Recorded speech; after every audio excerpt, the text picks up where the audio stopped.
Great. Everybody's ready. The room kind of leans this way. Not sure what's up with that. Well, thank you all for being here, and I especially want to thank our HR team that's been signing everybody in. Let's give them a hand.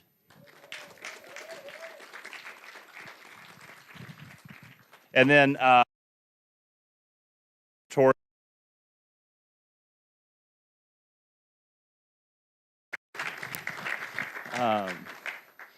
this we started this work. I'm going to tell a little bit of this for Dr. Wood, but we started this during the pandemic, like a lot of colleges did. And not that we weren't doing work on equity, because that's really what we've been, and we can show, like I could show you data all day about how many Latinx students were graduating, the great things that we've done in our curriculum to help our students. But that intentional lens we started putting on it, and that carries through to now. And then this summer, when we had our campus-wide Presidential Leadership Academy, the theme for that academy was what students can do. And we spent a lot of time talking about reducing deficit mindsets. And Luke, you'll know some of the people who came to speak. We had Keith Curry comes every year. Diana Rodriguez was here. She's here almost every year. Kim Hoffmans and Julia Sokanu from the Ventura District. Michael Gutierrez from Salinas came. Our local superintendent, Antonio Garcia, came, and Trevor Albertson, who used to be the president last and is now in the Yosemite District, came, and really just talked about how you can open doors and remove barriers. And you know what we're doing in our community, and this was so refreshing. I was at a meeting on Wednesday morning when another community organization said, we're all about removing barriers, and we're stealing the college's idea of changing the odds. So that's what we talk. We spend a lot of time. We use Dr. Manuel, and now his name's left my head because I've been up since 4:15. But from SC, you would know him. And he says, because he always says to us, right? He says we spend a lot of time celebrating people who overcome the odds, not enough time talking about how to change the odds. So that's what we're doing, right? We've been talking about this now for about 3 years. How do we change the odds, not just for our students, but for our community, because we know our community needs us, and we are an important resource in this community. So I'm glad you're here. I'm glad I'm here. I had a flight change that was going to make me not be here, and then it got canceled, so somebody's looking out for me up there. But we're excited that Dr. Luke Wood is here, and Greg Pensa was all excited because he's a San Diego State alum. Our trustee Greg Pensa's here, by the way. And Greg's like, I'm a San Diego State alum. We've got a connection. Well, you're in second place, Greg, because Stephen Butler actually was a student under Dr. Wood at San Diego State University. But anyway, so we're going to turn it over to Steve if you'll give the introduction for Dr. Wood, and we'll look forward to a good conversation.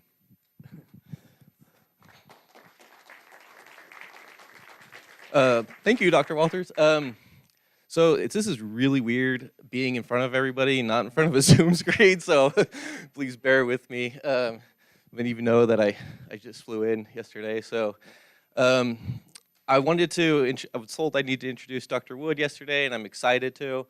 I'm really excited that everybody's here. We've been planning this event for a while now, and it's been like really, really stressful coming up to it. So I know we were all emailing each other going like, do we have flyers? Do we have tables? Do we have everything ready? And it's like, I think I asked this 3 weeks ago, but I think I asked every question that I asked a month ago. So we're really excited to have you all here, and I'm really excited to introduce our keynote speaker, Dr. Luke Wood. He's the founder of Core Learning. I don't know if I've sent out a bunch of emails and stuff about Core Learning. I kind of forward them on, especially to the task force. Some really, really, really great material, and we're gonna get the privilege of seeing some of it today firsthand. So I'm really excited about this. Dr. Luke Wood is also, oops, I had it written down here. He's the president for Student Affairs and Campus Diversity and Chief Diversity Officer at SDSU. And so that's a lot. But I was in the master's program at SDSU. That's where I did my master's. Dr. Luke Wood was actually my advisor for my first year. And I remember because I had to send like an introduction, what I wanted to do, and everything. One of the things I did, well, I really didn't know what I wanted to do at the time. I knew I wanted to be in education. I was working in the residence halls at the time, and I just basically said I wanted to make an impact. I wanted to affect students. I wanted to make an impact like I was impacted when I went to college. And I remember what Dr. Wood told me. He told me that I should go to the community colleges because that's where you're going to make a big impact. And here I am. So I really love working here at Allan Hancock.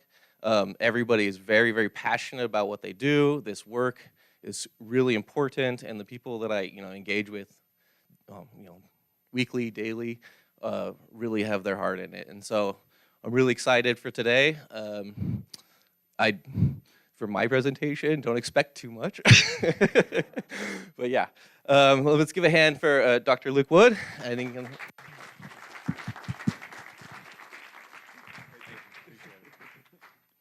Very kind introduction. I appreciate it.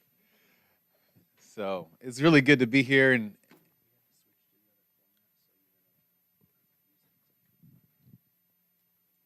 okay, all right, no problem.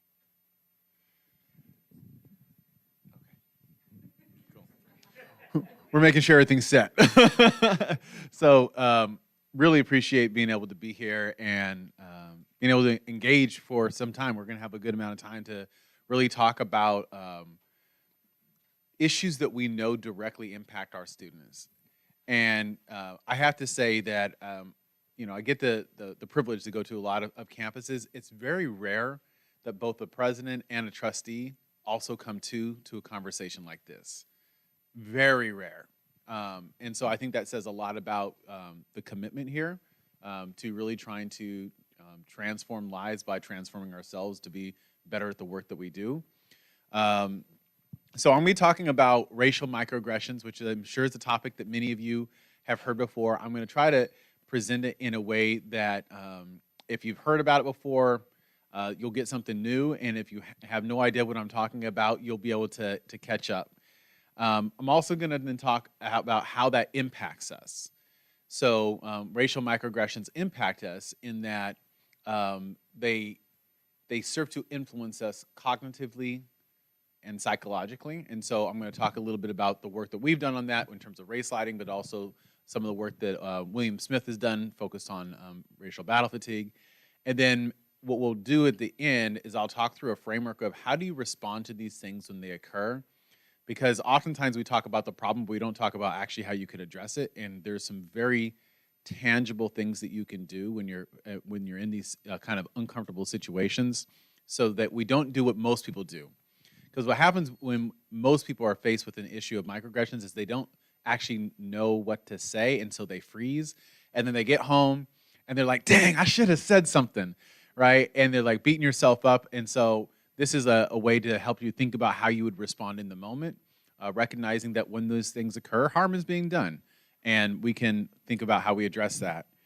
Now, as a shameless plug, we do a lot of webinars focused on different topics. And part of what we'll talk about here is kind of the relationship between microaggressions and race lighting. In fact, you really can't separate the conversations in my mind.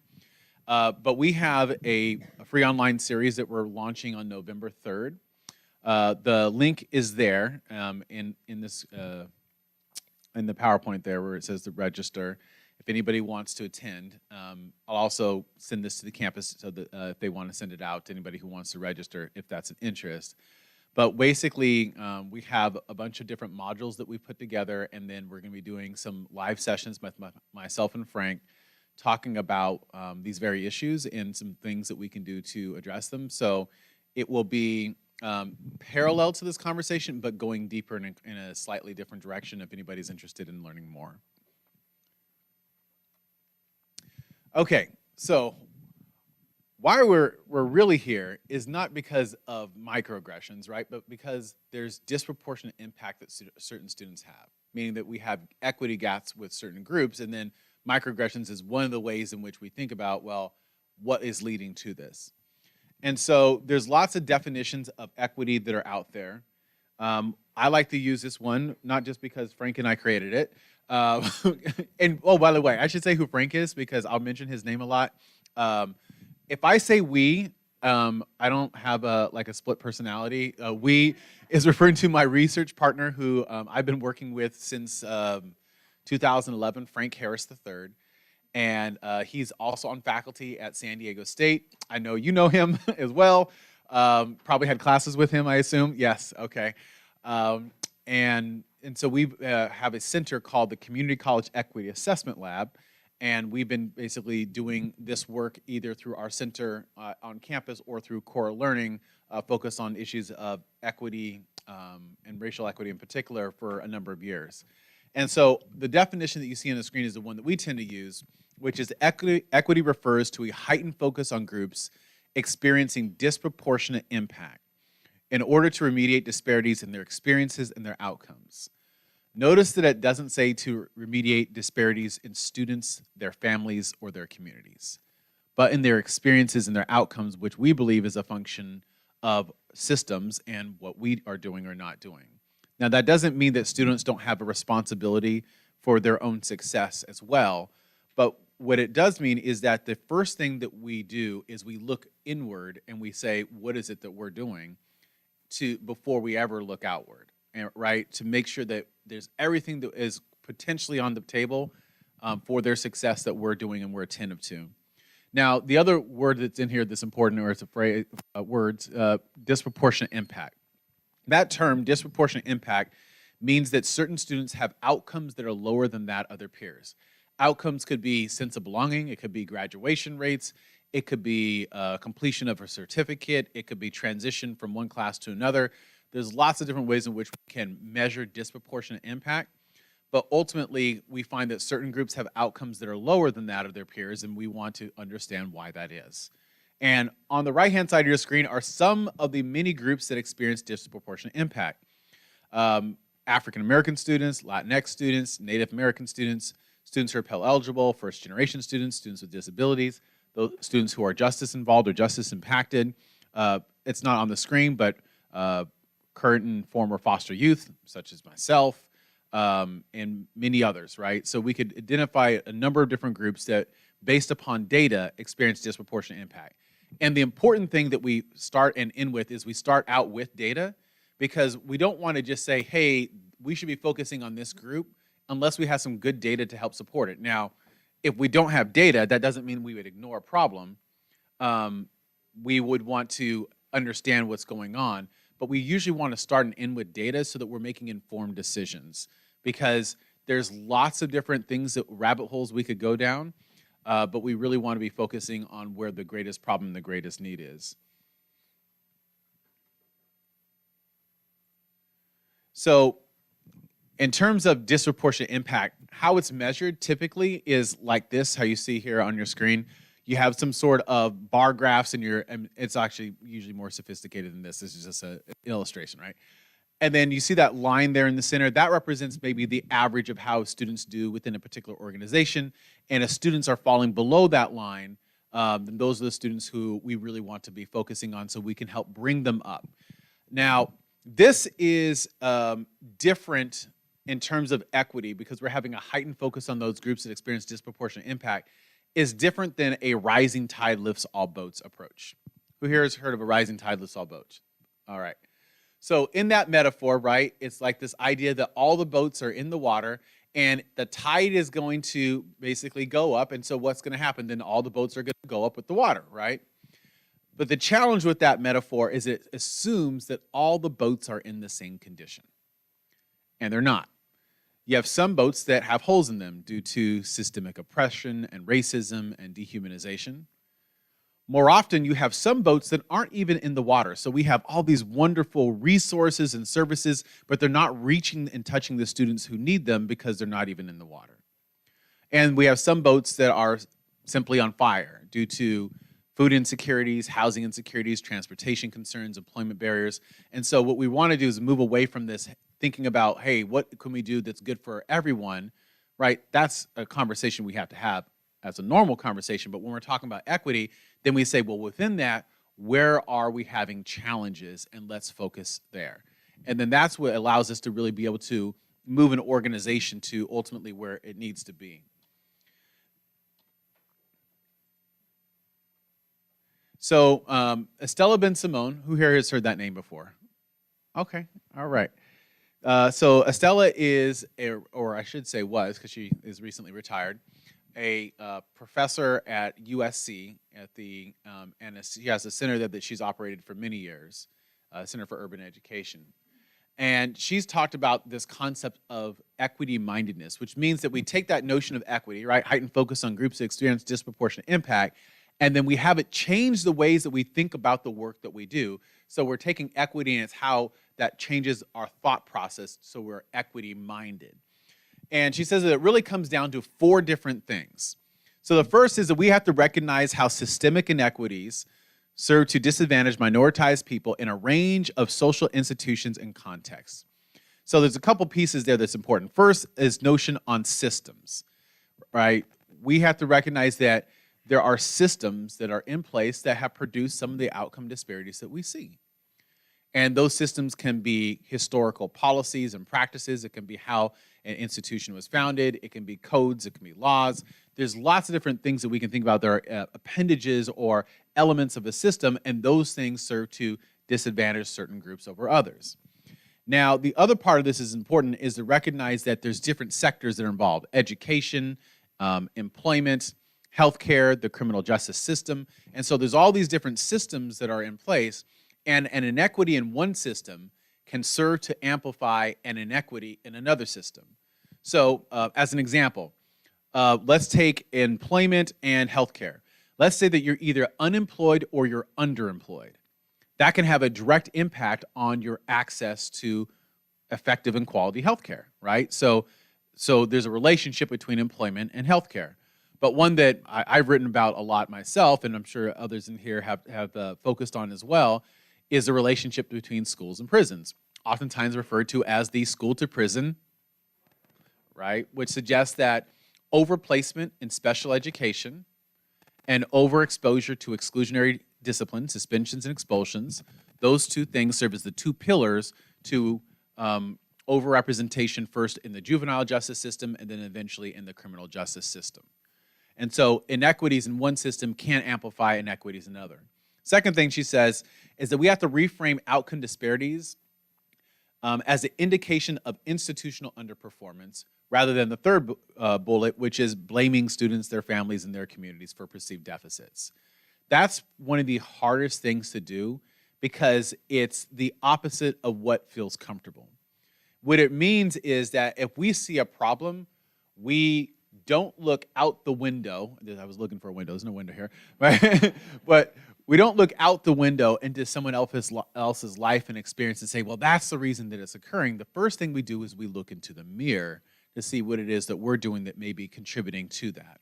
And then lastly, she says that we have to critically reflect upon our own roles and responsibilities as faculty members, student affairs staff, administrators, counselors, institutional researchers, even every single person who works at a college or university or school in education has a responsibility to critically reflect, how am I contributing to it? And it's not enough to say, well, hey, I'm not part of the problem if you're not also engaging in action to be part of the solution, right? Because inaction is also part of the challenges that we see. So, and I guess this is a kind of simple framing on this, but oftentimes when we see outcome disparities, the response that we'll hear from our colleagues, right, is, well, what the heck is wrong with these students? Why aren't they doing what it takes for them to be successful here? That, again, externalizes that responsibility to be about someone else. And opposite, we think that we should be saying, well, what are we doing or not doing as a college, as a division, as a unit that results in our students of color not doing as well as they should? And I think that we have to bring it down to the most personal level. So first, let me share this quote with you that I'm sure many of you have heard and seen before. It's one of my favorite quotes. I probably overuse this one and then one from Asa Hilliard too much, but I can't stop because it's so important. I will say, though, that I just realized last week I was writing a paper and I realized that I've been saying this person's name wrong for years. It's actually W. Edwards Deming with the S on Edwards. So I'm going to have to fix my stuff. But he says that every system is perfectly designed to achieve the results that it gets. Every system is perfectly designed to achieve the results that it gets. So if we see outcome disparities for certain groups, we don't look at them. We understand that that's a function of the system. And we have to bring it down, as I said, to that personal level. Every system, every college, every classroom, every office, every person is perfectly designed to achieve the results that it gets. And it's only when we start bringing it down to that more personal level that we start to realize the role that we have in contributing to some of these issues. Now, I also want to recognize that not everyone on every campus is going to want to be part of the solution when it comes to equity efforts. So sometimes what I find is that a campus will host something, and they'll find that certain people show up. They tend to be the people who always show up when it comes to equity, but they're wondering, why are we not reaching some of the other people? And so Frank and I were doing a session focused on racial microaggressions. And we've done this a few times where we've shown up and it's like a room of 30 people, and usually presidents and trustees don't come again, right? Usually it's just a few folks with a brown bag, and they're there to have a great conversation.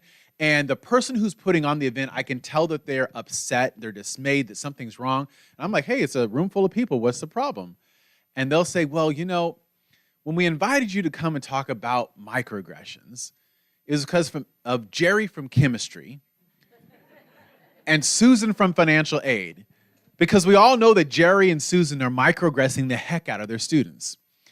Now, I say that one time I gave that example, and there was a Jerry from chemistry in the room.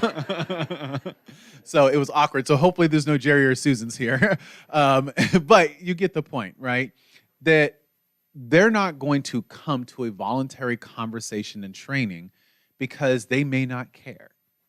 And so we have to recognize that there's different people with different motivations, and we think it comes down to two different characteristics: knowledge and action, or knowing what to do and having a willingness to do it. So knowledge and action. But knowledge and action don't always go hand in hand, right? For example, all of us know how to eat well, but exactly. But if you think about, hey, what did I eat for the past week? It may not be as ideal.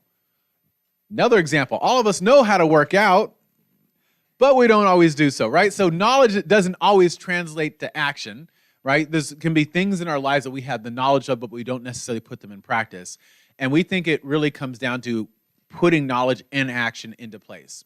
So if you start in the top right-hand side, is a box of people who both know what to do and they're willing to do it. So they have the knowledge and they have the action. And if you've heard me or Frank present this before, what do we call the people who both know what to do and they're willing to do it? Anyone? Okay, so no one's seen us present it before.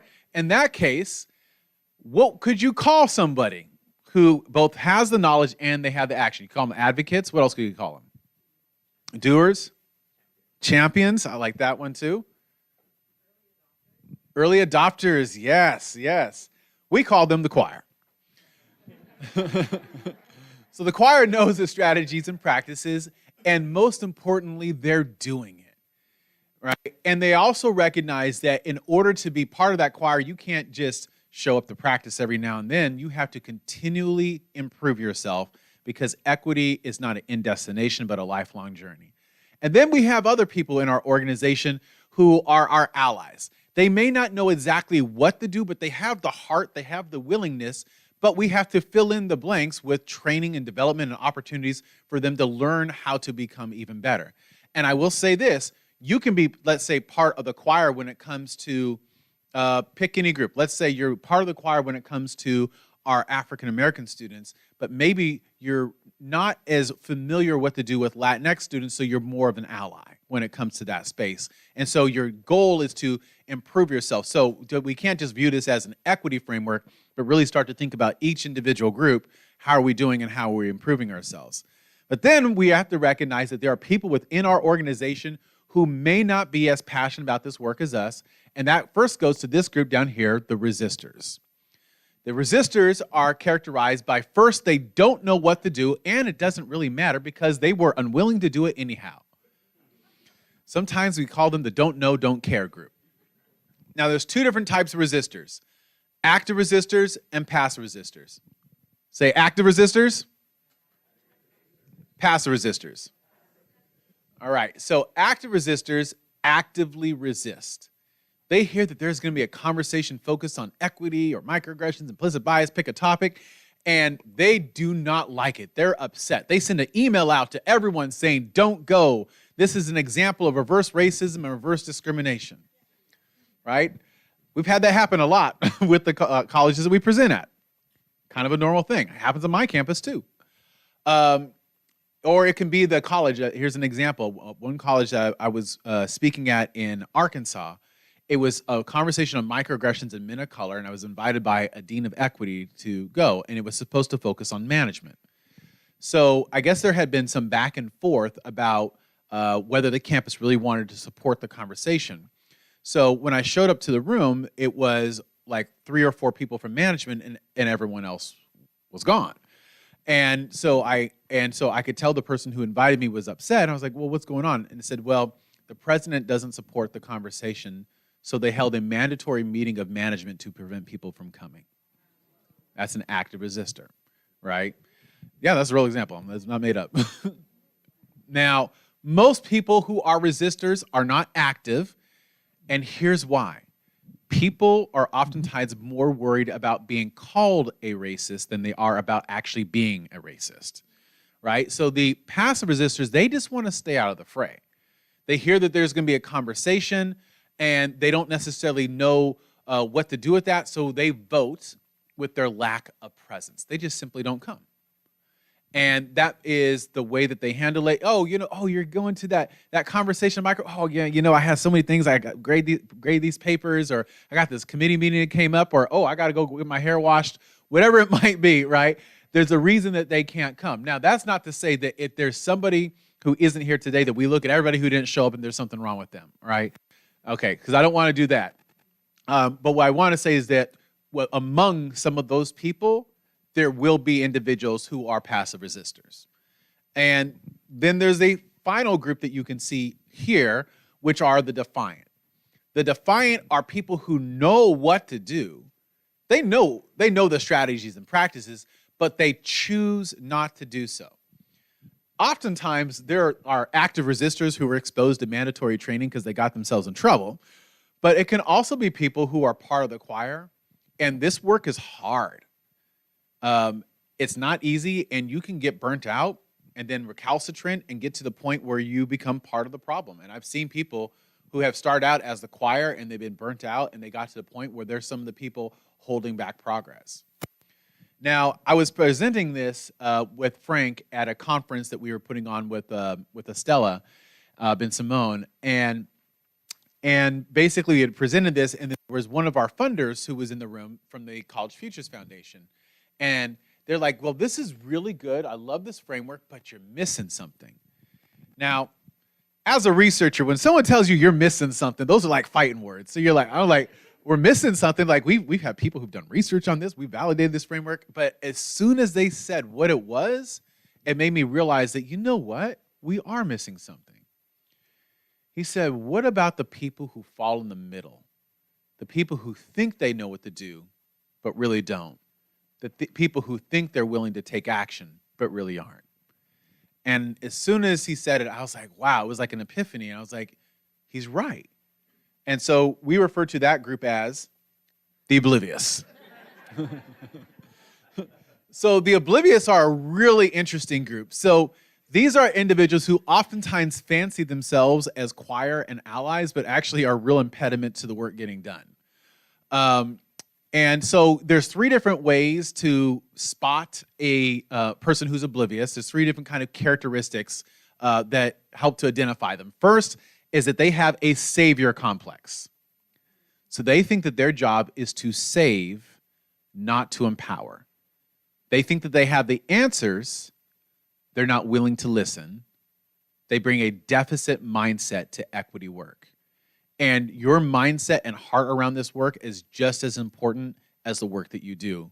Because the first thing you'll learn about our students of color is that they can spot phony far away. They've got an antenna for that. And so they'll know that this person is not genuine. The second are those who are non-reflective. These are individuals who know the right things to say. They'll say equity as opposed to equality because it has, a different connotation.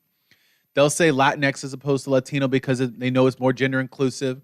They might start their conversations with land acknowledgement or using pronouns, right? So these are things that everyone should be doing, right? And they're doing those things. But if you look at what they say and then what they do, those two things are totally removed from one another. And then the third group are the grandstanders. The grandstanders are those who do the work for the public image and the public reputation that comes with it. Now, for those of you who have been involved in equity work for some time, you know you can go back 10, 20 years, and it wasn't cool to be the equity person in the room, right? You were viewed as a troublemaker, someone who was hurting climate. Why are you raising these conversations that are making people feel uncomfortable? And you're thinking to yourself, because our students are uncomfortable, right? But at the same time, there was pushback. But if you look across the state of California, you see a lot more institutions focused on equity, and in particular, the community colleges have been leading the charge. So now you can have a position as a dean of equity, a chief diversity officer like myself, or you could be on a committee that has release time. Like there's lots of different opportunities now to be engaged, but that's also done is it's opened up the door for those who think it's about them, who think it's about their career, who think it's about their reputation. And whenever you think it's about you, you've lost the focus on who it's supposed to be about, which is who? Thank you. So when we look at this, and as you hear this, choir, allies, resistors, defiant, and oblivious. Think about, first of all, where would you find yourself? And recognize and think about it again, not with just one group, but start thinking, how would I find myself with all those groups I mentioned for disproportionate impact? Our Black students, our Latinx students, our Native American students, our justice impacted students. Like as you start to look at that and think, where am I at? And then that's an opportunity to think about how you can improve and change. So this is, I'm going to skip that part and just go right here. So one of the reasons that we know that students experience disproportionate impact is because of bias. And it's actually not a small issue, it's actually a big issue. It's one of the number one reasons that we see cited for students who don't feel a sense of belonging, who don't feel as if they're cared about or that they matter within an institution. You start to look at the individuals who are engaging them, and they can be viewing them through a lens of bias. And there's lots of different types of bias. I'm going to talk really quickly about two. But first thing I would say is that, first of all, everyone go ahead and raise your hand above your head. All right. Everyone who has their hand raised, including myself, has bias. All right? So we're not, that doesn't make anybody in the room special if they're biased, right? Because all of us have bias. All of us are socialized to see certain groups that are different from us as being either more intelligent, more moral, or of greater worth than others. Now, because we know that all of us have some degree of bias, the real conversation isn't about whether or not someone has bias, but whether or not they're addressing that bias. Because being biased doesn't make you bad, it makes you human. But knowing that you have bias and choosing not to do anything about it, that's what's bad. Now, there's two different types of bias. Now, I just said, being biased doesn't make you bad. Well, actually, there is one type of bias that is really bad. And so let's start out and talk about that one before we get to the one that's a little bit more subtle beneath the surface. And that's explicit bias. Explicit bias is when someone knows that they have bias, they're embracing that bias, and they're purposely engaging and thinking about people as different or lesser than because of it. So explicit biases are overt and intentional beliefs that negatively view, characterize, and engage others. Often these biases are self-reported as being consciously held, meaning I know that I have it and I'm doing it. And in my line of work as a chief diversity officer, I see this all the time. every single one of these flyers that you see here, except for one, I've seen in real life on my own campus. And when I work with community colleges, I know that there are organizations and groups that will target campuses with certain messages that are meant to make certain students feel less comfortable and to actively recruit students into supremacist organizations. That's a real thing. So I don't want to say that, hey, all bias is beneath the surface and unconscious. I also want to recognize that there are some real issues with explicit bias that some people do have. Now, what's really interesting is this article that came out in USA Today where they were looking at hate groups across the country. And the title of the article said that hate groups declined in 2021, but fringe ideology is a powerful force shaping U.S. politics, according to the Southern Poverty Law Center. So then we'd want to say, okay, well, where are they getting at? Well, this is what they were trying to get at. They looked at the total number of hate organizations that are out there, and they found that the number decreased. But it wasn't because hate decreased or hate ideologies decreased. But in fact, they found that it went the opposite direction, but there were fewer organizations. And one of the things that they concluded is because if you look on the television, if you go to the internet, you can find such a wide range of views now that you don't have to be part of a organization to be barraged with these constant messages of bias. They said the decline does not indicate that the far right's power is waning, but rather suggests that extremist ideas have moved from fringe groups to the political mainstream. I would also add that in my line of work, you can also see extreme bias on the far left too. And that is a less comfortable conversation as well. But those extremes oftentimes produce some real negative views of other people that can be pretty scary and can lead to, and I've seen it, real violence that takes place towards students. So implicit bias is the one that everyone feels more comfortable talking about because it's like, oh, well, they don't mean to do it, right? And that's true, but we also want to separate intent from impact. So just because someone has a good intent doesn't mean that they won't have a bad impact. So harm is being done, whether it is intentional or unintentional, which is why we have to have the conversation. So on your screen, you'd see two different definitions of implicit bias. I like the one from the Kirwan Institute. They do great work, and they say that implicit bias are the attitudes or stereotypes that affect our understanding, actions, and decisions in an implicit manner, activated involuntarily without awareness or intentional control. Can be either positive or negative, and it says that everyone is susceptible. Remember, we all just raised our hands. No, I kind of tricked you into it, but everyone did raise their hand, right? So we all are part of this. Now, there's some words in there that really stand out, some key phrases. We can't go into all that because we would never get to microaggressions, but I want to point out two things that stand out to me. First is the notion in that first definition that it can be either positive or negative, meaning that you can have a bias about a group that suggests that they are more moral, that they are more intelligent, that they are of greater worth, which then usually means that you have other groups that you think are less intelligent, less moral, and of lesser worth. So it's, again, those extremes that create those issues. The second thing is, I didn't read the definition, but in that second one, it has this notion of traces of past experience. That our implicit biases come from traces of past experience, meaning that how we grew up, the messages that we heard, those influence how we think about people who are different from us throughout our entire lives.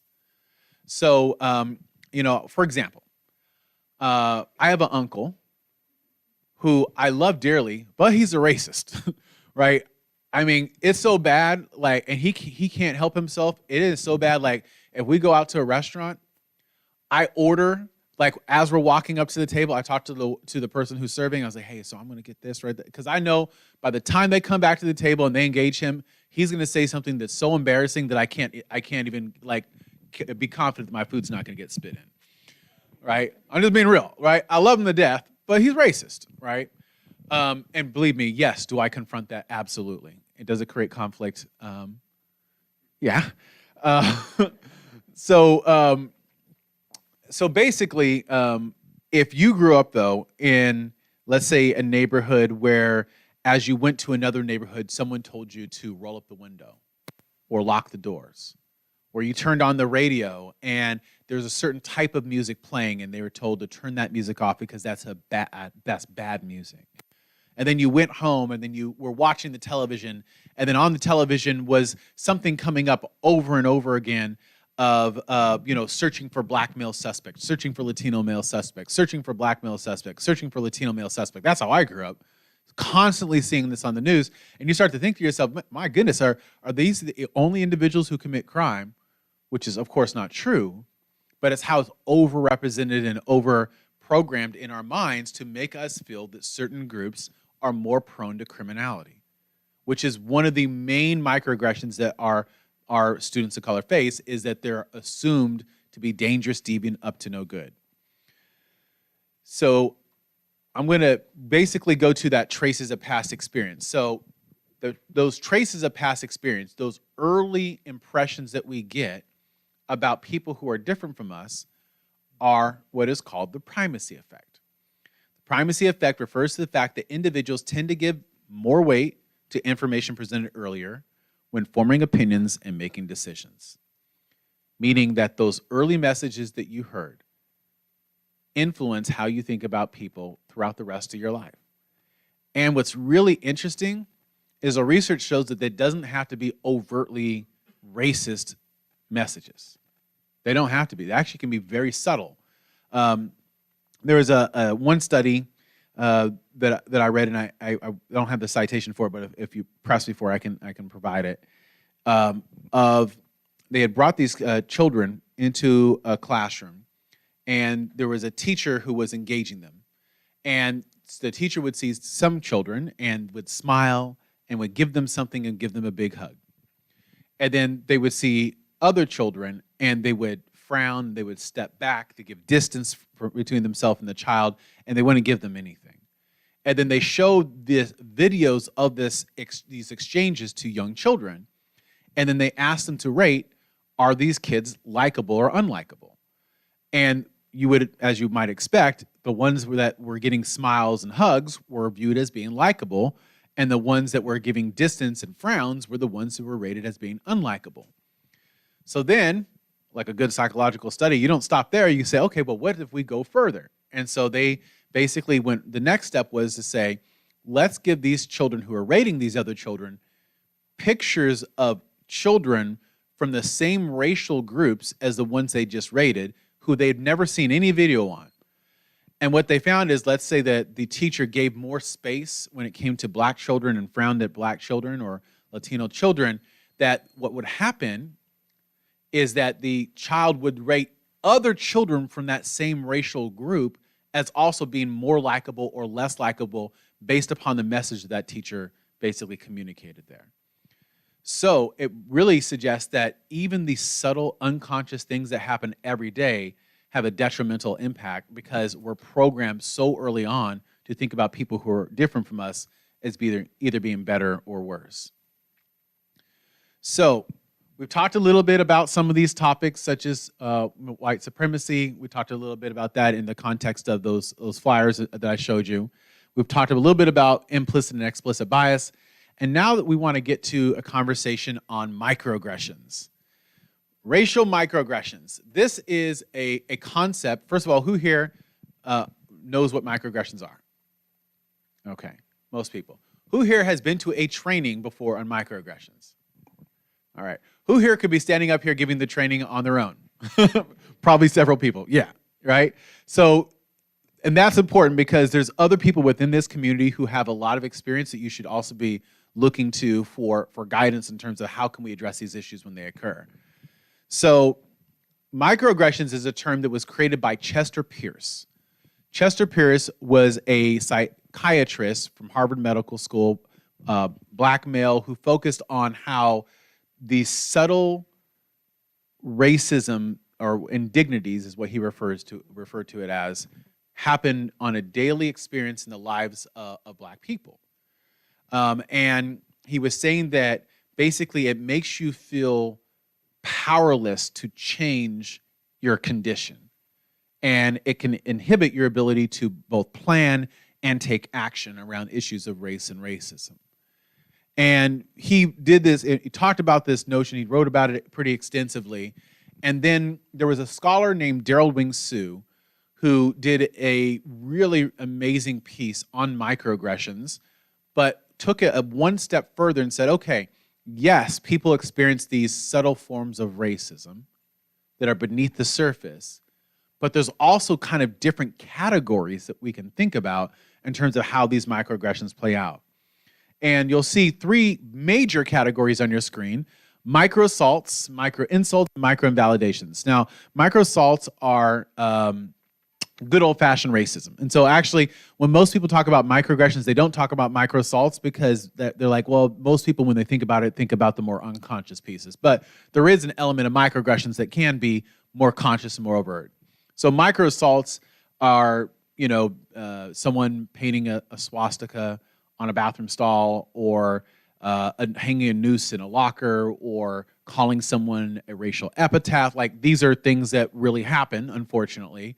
And that's like, it's really what people again say would be good old-fashioned racism.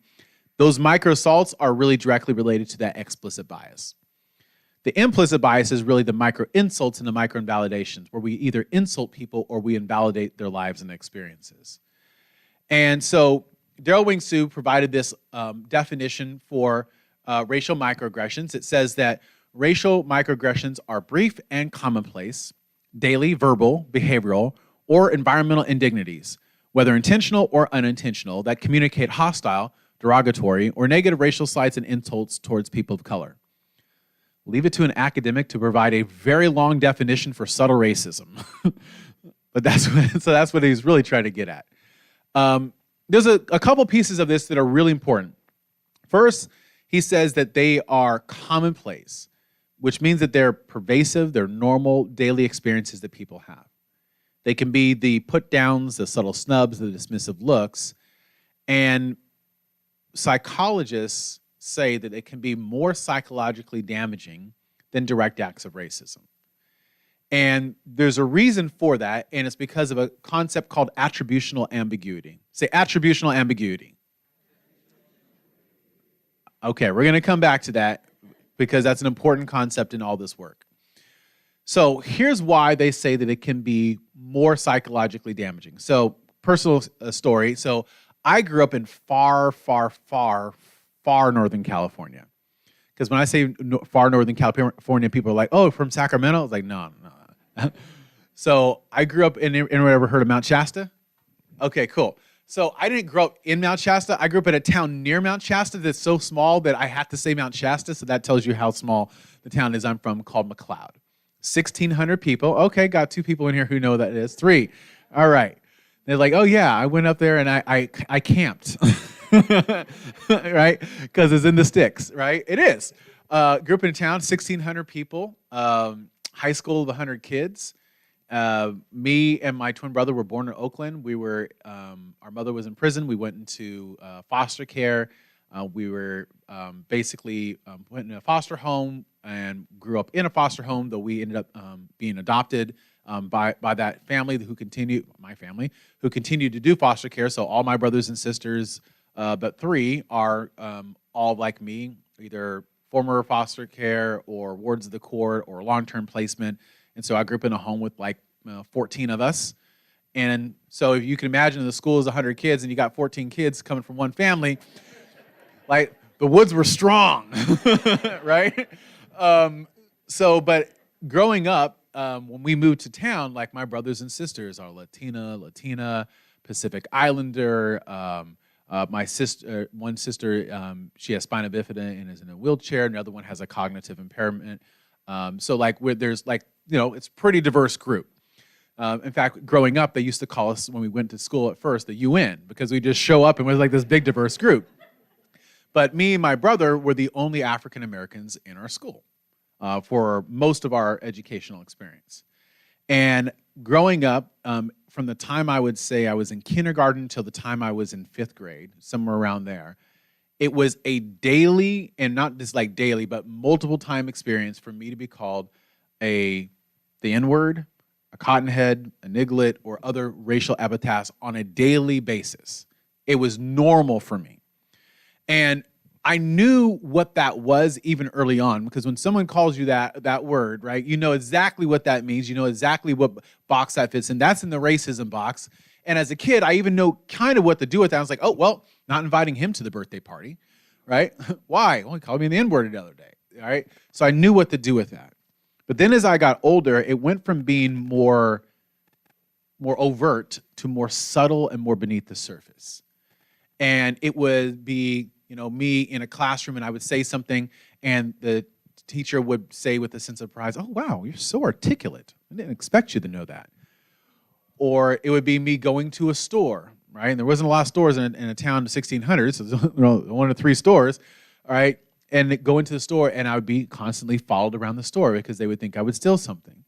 Or when I get to the counter, they would ask me to empty out my pockets because they assumed that I would have stolen something. So it transitioned from being direct words to more subtle things where it could be unclear about what was going on. And that goes back to that attributional ambiguity, because being called an N-word is very clear. Being someone expressing surprise because you're articulate is less clear. And so attributional ambiguity is this haziness or lack of clarity about what is actually being said to me. Is it something that I'm misunderstanding? Maybe that's not what they meant, and it's a lack of clarity that can play with your mind. And that attributional ambiguity also serves as the doorway into race lighting, which we'll get to in a moment. But let's first talk about some of the main types of microaggressions. Oh, before we get there, with microaggressions, I gave that example. Oh, wow, you're so articulate, said with a sense of surprise. Is that the message that's really being sent to me? No. The message that's really being sent to me is, I didn't think that you would be. What's said to a student is, on campus, can I see your ID? What's really said to them is, I think you're here to steal something, right? So what's said and what's really said are different things. So there's what's said, and then there's what's really said, okay? So there's what's said, and then there's what's really said. There's what's said, and there's what? And so what's really said is what's on your screen. You're different from us. You don't belong here. You're not intelligent or capable. People of color are lazy and they don't care. Your experiences and your perceptions are wrong. You're being too sensitive. You're criminal, dangerous, deviant, up to no good. Racism doesn't exist. You're not a person of worth. And these are the messages that are really said, sometimes by very well-meaning people not realizing that they are hurting others. Again, separating intent from impact, the impact can be very damaging. And we're going to get to what that impact can look like for our students. But first, Daryl Wing Sue, going back to his work where, again, he did this micro assaults, micro insults, micro invalidations, also created this framework of all these other types. Some of those are ones that he didn't do. Some of them are ones that we've added. But basically found that there's different terms that we can give to the different messages that come to us. And this is important because it empowers us to understand what is actually being said and how we can basically then begin to put it into a box so we can examine it as an artifact, and we can help to use that to improve and change ourselves. So I'm going to go through a few of these, and then we'll take maybe a 2-3 minute break, let folks stand up, and then we'll come back and then get into the rest of it. But I want to first get through what are some of the main types of microaggressions that people experience. So in colleges and universities and in schools, we really find that there's 3 major ones, what we refer to as distrust, disdain, and disregard. So distrust is an assumption of criminality.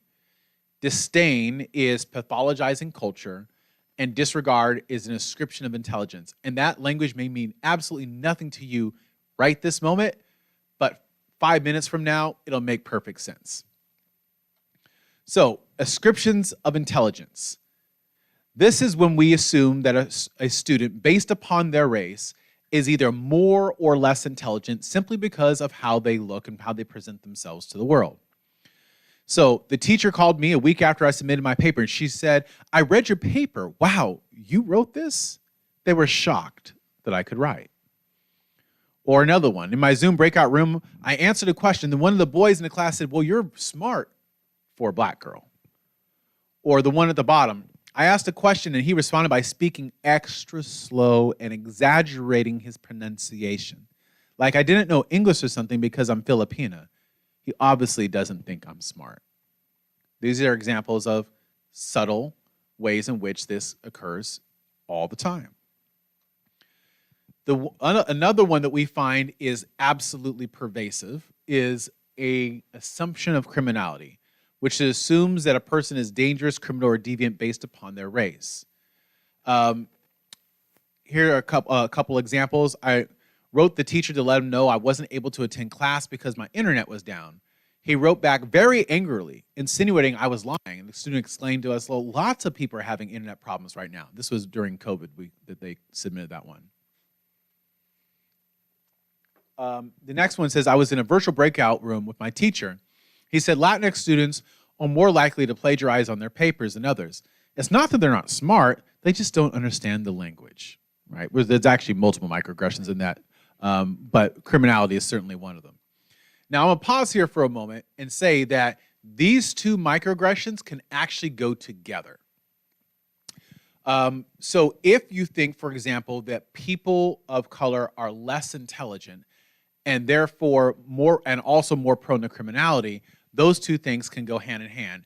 And I'm going to give you what I call a personal story, but it's actually not my story. It's the story of my twin brother.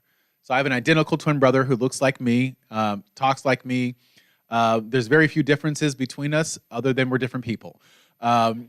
His name's Josh, I'm Luke, and we grew up together. So now Josh and I both went off to college together, and we both had a pretty good experience during college. It did get off to a rocky start. And so I had taken 4 years of Spanish in high school.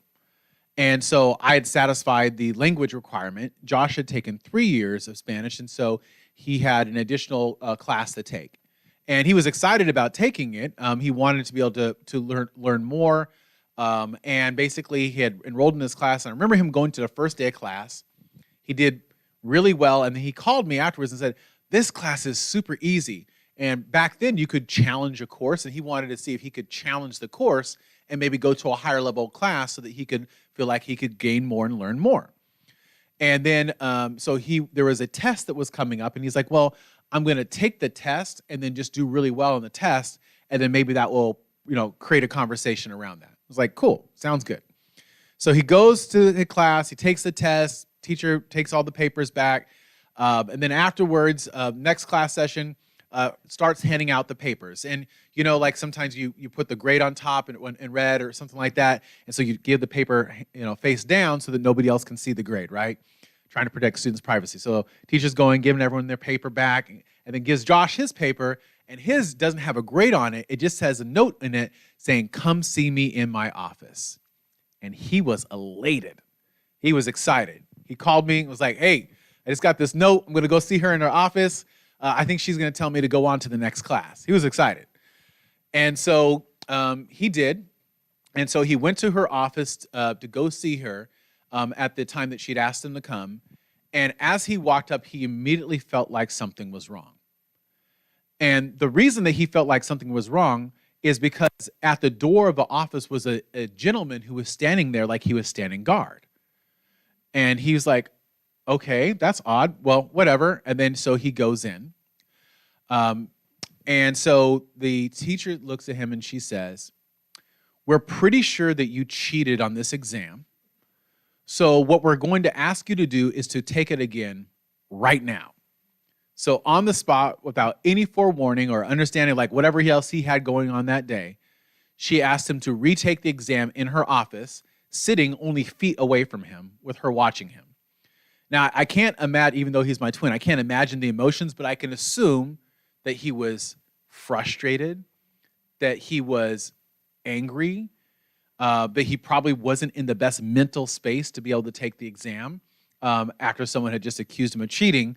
But at the same time, he's like, all right, I'm going to just go ahead and do it. So he went ahead and he did the exam sitting only feet away from her with her watching him the whole time.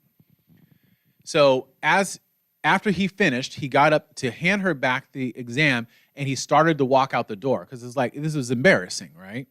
And And she said, oh, no, no, no, I want you to wait, right? Because I think she wanted to prove a point to him. And so she asked him to sit back down and started to grade the exam. So she's grading and she's just going, just shaking her head, shaking her head. He's watching her.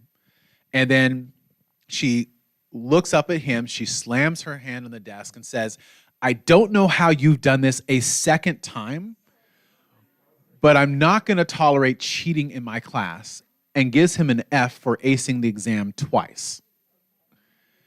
So we were in this program called EOP. EOP&S, right, is kind of the analogous version that we would have here. And so he went to go see his EOP counselor, and they're like, well, you know, you can challenge a grade if it's given by a faculty member, but, you know, have you talked to the department chair? And he says, well, you know, we're first-gen college students. He says, well, what's a chair, right? He's like, okay, well, there's a person who kind of reports to, but not really. They kind of report to them, but not really. Anyways, go talk to them. And so Josh is like, okay, I'm going to go talk to them. So he goes to the department chair and sits down with the department chair, explains the whole thing.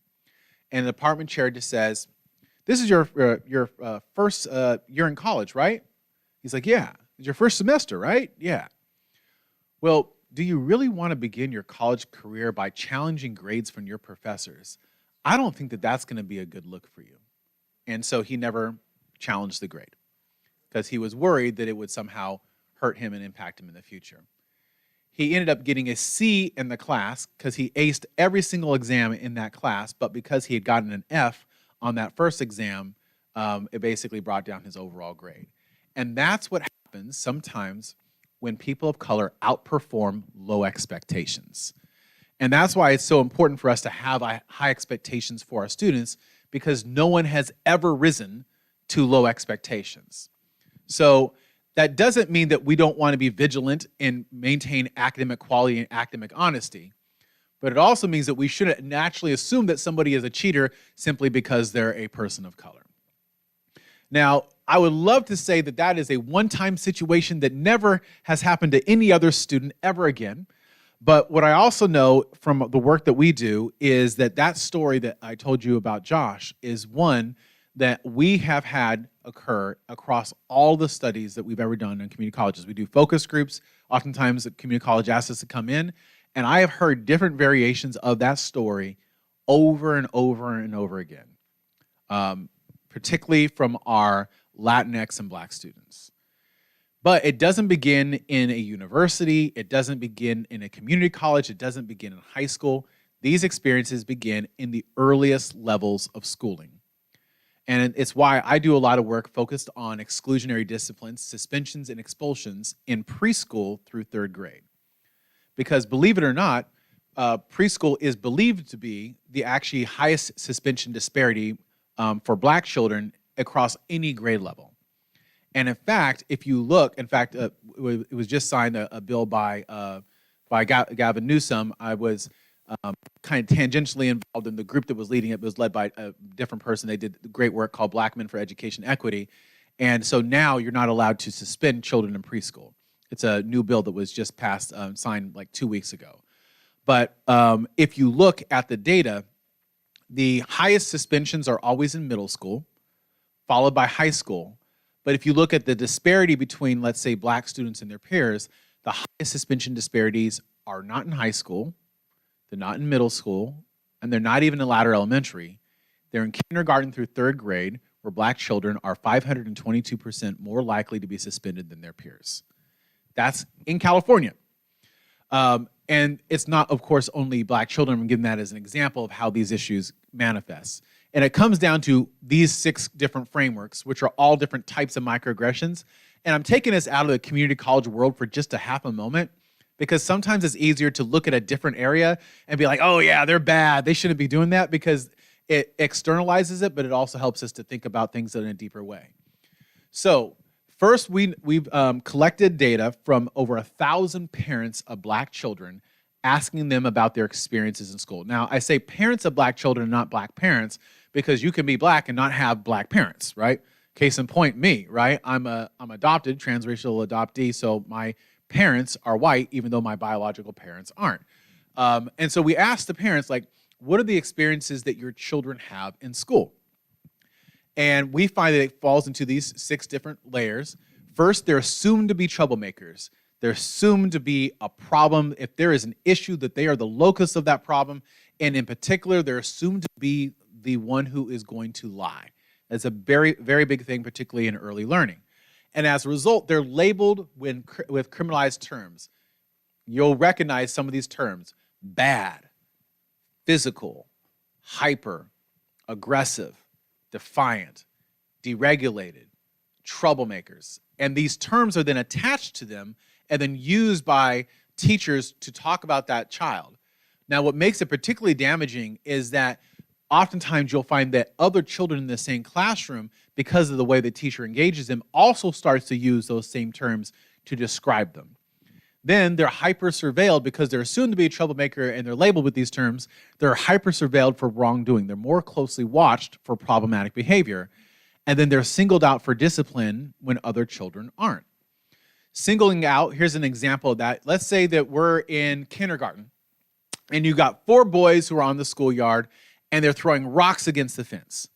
Now, should they be throwing rocks against the fence? No. Is that age-appropriate behavior for a kid in kindergarten? Yeah, right? Who here probably threw rocks against the fence when they were in kindergarten? All right. So it's a normal thing, but what we find that happens is that the black boy or darker-skinned Latino boy or Native boy who's within that group is oftentimes pulled out and reprimanded as an example to the others of what not to be, how not to act, and how not to learn.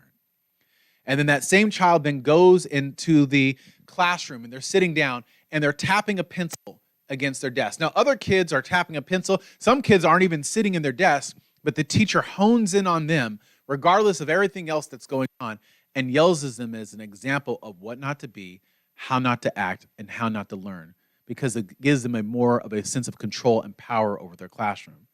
And then that teacher recognizes, oh, it's time for us to go to the auditorium because there's something that we're supposed to be doing there. So they tell the kids to line up in single file line. And this child gets up and he's standing in line, just a slightly out of line. The line's right here. He's just slightly out of line. There's some kids who aren't even in the line, but the teacher, again, yells at him as an example to the others of what not to be, how not to act, and how not to learn. And that is a story that we hear over and over and over again, being singled out and then subject to harsher punishments. So that boy on the schoolyard who threw those rocks against the fence, what happens is that he loses recess for the next 3 days. Nothing happens to the other children. And then the next issue, he is sent to the principal's office and nothing else happens to the other kids. Or he's suspended and the other kids might get sent to the principal's office. Or he gets suspended for 5 days and the other kid gets suspended for 1 day. And so it's always elevated. And then last is that they are viewed through a disorder-based lens. There must be something wrong with them. And I could read you a bunch of different examples. I'm going to leave actually the PowerPoint with you all so you can feel free to comb through some of these different examples that we see. I only want to just take a moment to read one quick one for you, and that is just of a very similar situation. It's the third one down. An incident happened where a Caucasian kid pointed out a rainbow, and about 3 other kids looked at it. I remember the main administrator specifically naming and shaming our son. Our son is quiet and tends to follow the crowd. Now, he can get mouthy when questioned, but what kid doesn't when he's singled out when 4 other kids seem to get a pass? It doesn't help the situation, but I can't blame him. That seems unfair. And these are things that we see happen all the time. And I said distrust, disdain, and disregard. This is the last one of those frames before we take a quick break. Second-class citizen.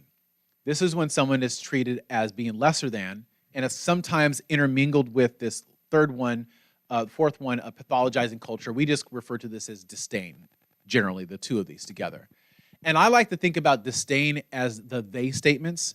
Who here has ever heard the they statements? They're lazy. They don't care. They're not really here for school. They're only here for the financial aid. They come from bad schools. They come from bad communities. Their parents don't care about education. The they statements are the pathologizing of a certain culture, of certain groups, because we assume and have been taught our whole lives to see them as being lesser than. Now, there's lots more that I could share with you, but I've been just barking at you, and it's 10:13. At least on this watch here. Let's double check. 10:14 on this one. And so what we're going to do is take 3 minutes, allow you to get up, stretch, and then we're going to come back. I'm going to do a quick piece on race lighting as it relates to how this impacts people, and then we're going to actually look at a framework for how we can respond to these issues when they occur. But hopefully there's something here so far that's been value added. And if not, I'll try to improve in the next section. All right? Thanks.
But that's oh, appreciate that. Okay, let's go ahead and bring it back.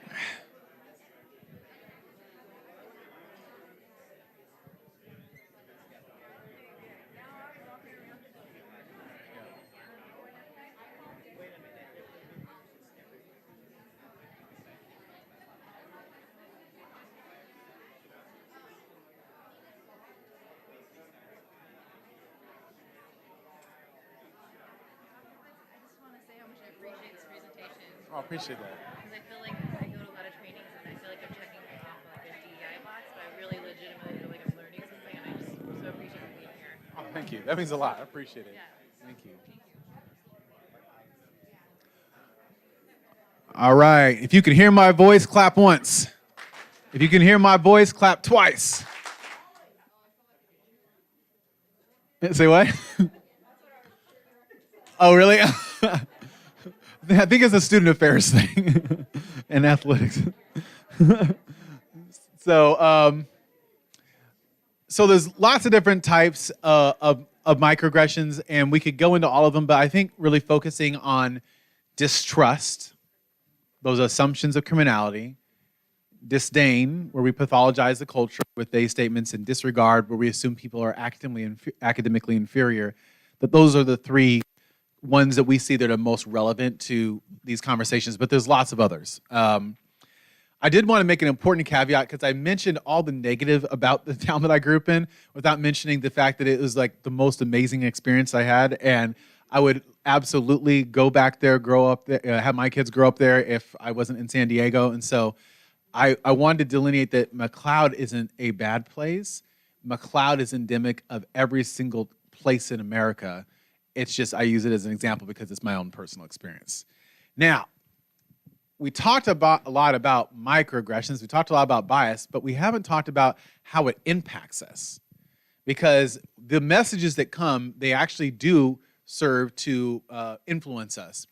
And earlier, I had you repeat after me about a concept called attributional ambiguity, which was what? Okay, there we go. Attributional ambiguity, which was a sense of haziness or lack of clarity around a message. Now, one of the things that we know is that in and of itself can serve to impact people. And so we talk about a concept that we call race sliding. You can actually get to this brief if you're interested in it at this link, or you can actually just go now to racesliding.net if you're interested. And basically, it's thinking about how these messages serve to impact our thinking and our processing. So race sliding is essentially, just in the simplest of terms, what happens when gaslighting is racial. So in order to then understand race sliding, we probably have to understand what gaslighting is. So gaslighting comes from the 1938 play by Patrick Hamilton, Gaslight. And in the play, there's been multiple plays, film adaptations, and different ways, and people have tried to essentially frame and reframe the same story. Is essentially there's two main characters, Jack and Bella. And Jack and Bella are married, and they move into an affluent neighborhood. And Jack is the villain, and Bella is the person who he is essentially terrorizing, right? That's kind of what the story is based on. So Jack is intent upon making Bella feel as if she is losing her mind. And so what does he do? So in their home, there's like pictures and paintings on the wall. He takes them down, he hides them, and then he accuses Bella of stealing them. And then whenever she asserts her innocence, he always says to her that she's lying, or, well, you know how you imagine things. And he does this over and over again. But it's not just with paintings and pictures. He also then goes to the kitchen, knives, forks, and spoons, and he hides them and then does the same thing. They have a person who's working in their home, helping to like clean and support the home, and basically he is flirting with this person. And Bella is sitting like right next to him as this is happening. And when the person leaves the room, she brings it to his attention, and he said, "That is not at all what happened. You are imagining these things." And he purposely tries to make her feel like it is her, that she is the problem. But the term, the title gaslight, comes from this section of the play where Jack is in this part of the house that Bella doesn't know about. This is hidden room. And he's banging around and he's looking for jewels. And I'm not going to tell you why, because you should probably go watch the movie or read the play. Or I mean, it's actually worth it. And so he's banging around, he's looking for jewels, and she hears this noise going on as he's banging around audibly in her ears, and she can hear it. But even more so than that, the house was lit by gas. And so what happened is when Jack turns on the light, that gas light in that part of the house, the gas in the other parts of the house are then become more diffuse. And the gas light in the house and on the street, they begin to dim and to flicker because there's less gas to go around. And so Bella hears this banging, and then she sees visibly the lights dim and flicker, and then she, of course, brings it to Jack's attention. And what does Jack do? He says, well, you know how you imagine things. Why are you making these things up? What is wrong with you? And he constantly does this to make her feel as if she is delusional. And so we know that that can happen certainly in a context that is between two people who are engaged in some sort of relationship, but can also happen in a racial context as well, which is what we refer to as race sliding. So race sliding is an act of psychological manipulation where people of color receive racial messages that distort their realities and lead them to second guess themselves. Now, there's two different types of race sliding that we talk about. One is active race sliding and the other is passive race sliding. So active race sliding, think about this as kind of emanating from explicit bias, emanating from those micro assaults. Active race sliding is when someone is intentionally trying to make someone feel as if they are the problem in a racialized context. So here's a kind of just one example. There's like hundreds of examples, but here's one example. Let's say a person of color walks into a room, and as they're walking into a room, they hear other people in the room use a racial epithet about their people. And upon hearing this, they go into the room and they bring it to that person's attention. Did you just say the N-word? And the person doesn't say, yes, I said the N-word, I'm really sorry, that'll never happen again. What do? They deny it. That is not at all what I said. You're putting words into my mouth. I would never use a word like that. I don't know what you're thinking. I don't know what your angle is or what you're trying to make up, but that is not at all what happened, right? So they're denying it. And they're trying to make them feel like, no, it was them, that they either misheard or that they're blowing things out of proportion. But they don't usually just stop there. Because, again, people are oftentimes more concerned with being called a racist than they are with actually being racist. And so what does that person do in that case? They realize that they have to go on the offensive, right, to make sure that other people don't start to view them in this way. So around the office, they start talking about this person, saying that they're really overly emotional. They're always making things up into a larger deal. And, they lie all the time. And they start telling people about how much they lie. And then how many times that they find them cutting corners. And did you know when they turned that thing in? Yeah, I heard that they didn't even do the work themselves. I bet you they just did another copy and paste from and they just start to make up things to create a narrative around someone that makes them feel like maybe it's me. And makes even the other people around them feel like there must be something about that person because they are so authentic and voracious in their charges against this person. There must be something there. That's more so like the play. But in reality, lots of the race sliding that we see is actually more passive. You're in these environments of distrust, disdain, and disregard, these constant microaggressions, and they can just be an accumulation of those microaggressions that can make someone begin to say to themselves that it's them. And so we talk about active race sliding and passive race sliding because there's different types, but ultimately it can lead people of color to start to second guess themselves, start to second guess their experiences. Maybe that didn't happen.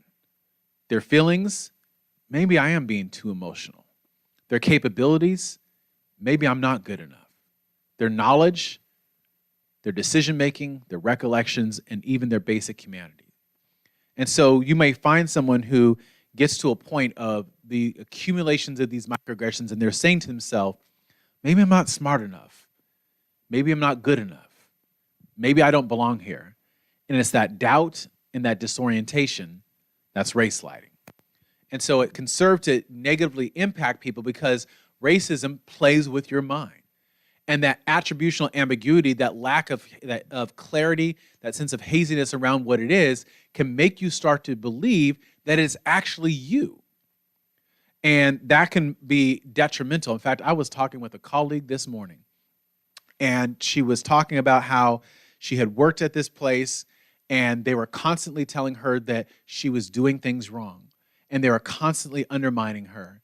And it took her leaving to go someplace else for her to realize that it wasn't her, it was them, and that they were doing it because she was so competent and capable at the work she was doing. And it was a testament to how important it was for her to have left, because if she hadn't left, then she would have been continuously in this dark place, feeling like she wasn't good enough to be doing the work she was doing. Now, there's lots of different types of race sliding, and I can't go into all of them. If you want to hear about them, then I would really suggest taking that program that I talked about earlier. I'll just give you a couple quick examples. Stereotype advancement is one that we see. That's in that top box there in the left. And one example could be being perceived as emotionally unstable. So let's say that you have somebody who is advocating against some sort of injustice within the organization. There's something that's happening that shouldn't be happening, and they're raising it to people's attention. And so is the common response that you see in many organizations to say, well, that might be happening. We should probably address it. No, it's to say they're blowing things out of the proportion. They're emotionally unstable. I don't think that we can really trust what they're saying because there's something that's wrong with them. And they try to frame them in ways that makes it so that the advocacy that they're doing is undermined. Another one is inauthentic allyship, where we present this pretense that we are supporting people or that we're protecting them when we really are not. We're being what people would call performative. And people do this, but organizations do this as well. And one of the examples I have of this is after the murder of George Floyd, how many colleges, universities, companies, nonprofit organizations release statements saying, we stand with the Black community. We reject anti-Blackness. We want to create an environment where all people feel like they can be welcome within this organization, where they can have a sense of belonging and a sense of community. And they sent out these beautiful statements saying that these are what we affirm that we're going to be doing, when they had a history of doing the exact opposite. And then even more so, people thought, oh, finally, they're going to do something about these issues that we've been raising. And so it created this sense of hope that things were going to get better, that things were going to improve. But in reality, there wasn't anything coming. The statement was the action.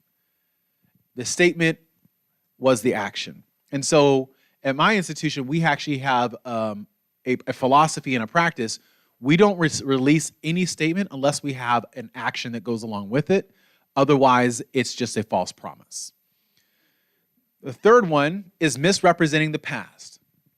Misrepresenting the past is when you can think about this easily, and of course in a historical context, and typically how history is taught, or any subject really, oftentimes presents things that happened as being more positive than they actually were, or erasing past injustices, or downplaying contributions from certain communities, which can make people begin to question their place, their space, and can also serve to race light people.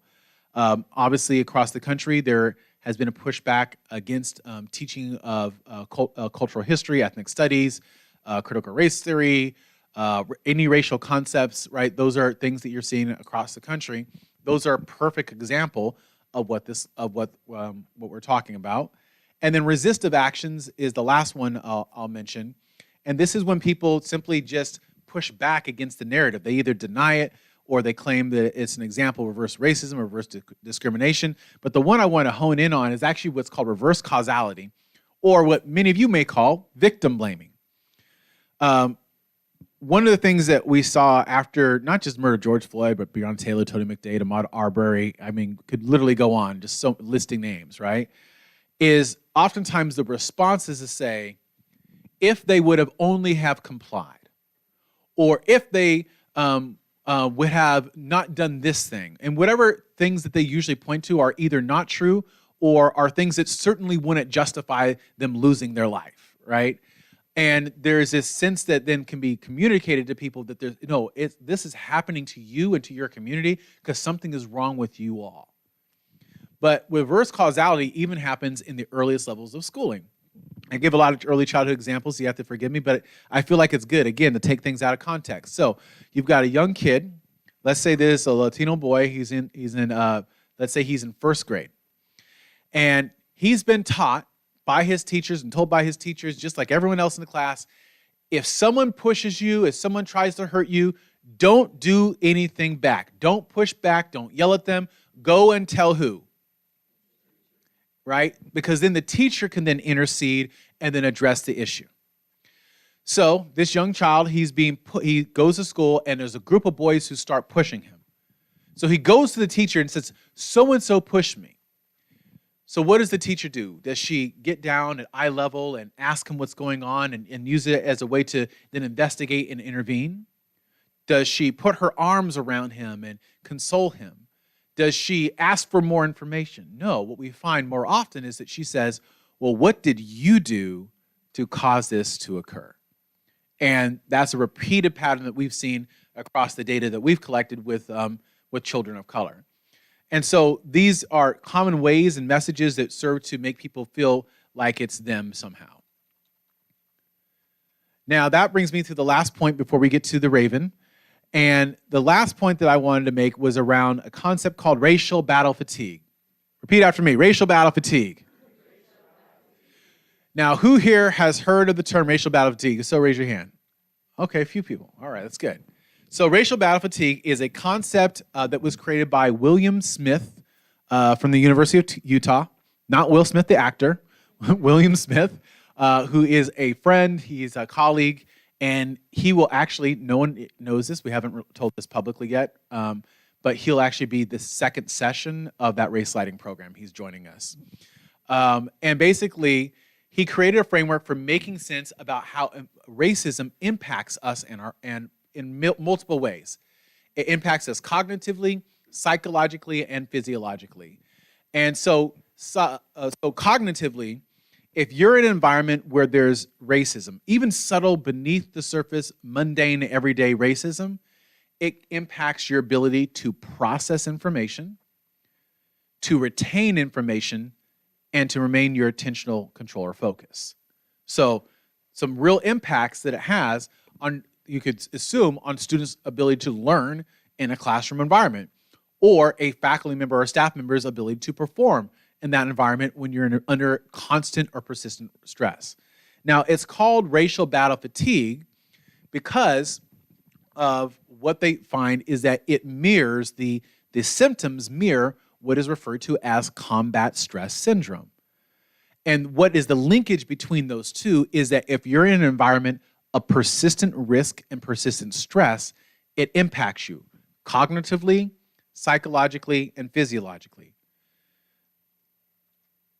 So psychologically, it impacts you in terms of constant anxiety and worrying, intrusive thoughts and images, loss of confidence, anger suppression, resentment, emotional and social withdrawal. But even more so, it impacts you physically, your body. Physiological symptoms can be tension headaches, backaches, elevated heartbeat, upset stomach, extreme fatigue, elevated blood pressure, inability to be able to sleep, clenching your jaws at night, right? Some of you in here might be saying, oh, dang, I'm going through this, right? This could happen when you're in an environment of persistent risk and persistent stress, right? Now, again, you can see this even in the earliest levels of schooling. Let's say I gave that example of a young child who was throwing rocks against a fence, and the teacher used him as an example of what not to be, how not to act, and how not to learn. Then he went into a classroom, was tapping his pencil, and again, yelled at.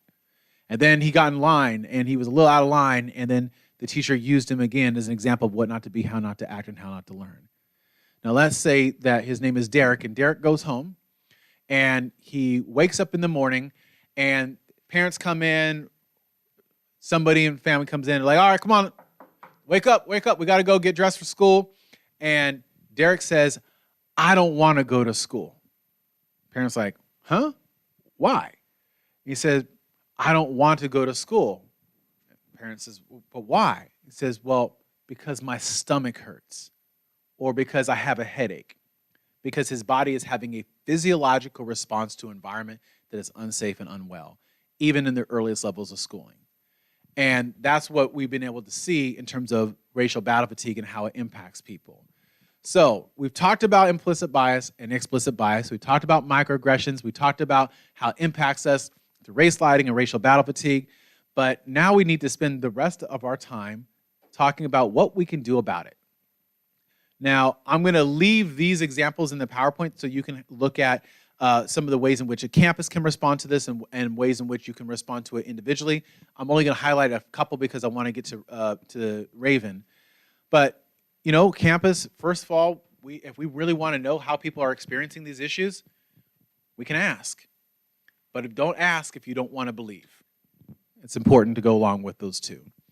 You can have a bias response reporting system where people can report instances of bias that may not rise to a level of a legal issue or a mandated investigation, but the more subtle things that can be addressed through professional learning and conversation. You can do climate assessments that focus on racial climate, but also on harm and how that impacts us. If you're experiencing race sliding or racial battle fatigue, the things you can do for yourself are to practice radical self-care. That, for some people, that's walking, that's meditating, it's prayer, it's working out. For me, it's going to the boxing gym. So last night, when I got in, I went to the boxing gym that's right over here, Santa Maria Boxing Gym, and I went and I hit a bag. And I go to a boxing gym usually twice a day, every day. I spar twice a week. And if I get home in time today, I'm going to have a fight tonight. So, right? But I do things, right, that I know are good for me in terms of being able to address the impact the racialized trauma, racialized stress can have. What's good for me is probably not what's good for everyone else, right? So my recommendation, don't leave out here saying everyone said he said you should go get hit in the head. No, that's not what I'm saying. What I'm saying is you should find the thing that works for you and make sure that you're taking care of yourself. And it's called radical self-care because the nature of oppression is one that wants to immobilize you and make you feel debilitated, to be able to engage in action. That's what Chester Pierce said at the very beginning with microaggressions. So it's radical in that it's a form of resistance, taking care of yourself. Now that brings us to what can we do when these things happen in our environment here or anywhere else? And it comes down to 5 steps.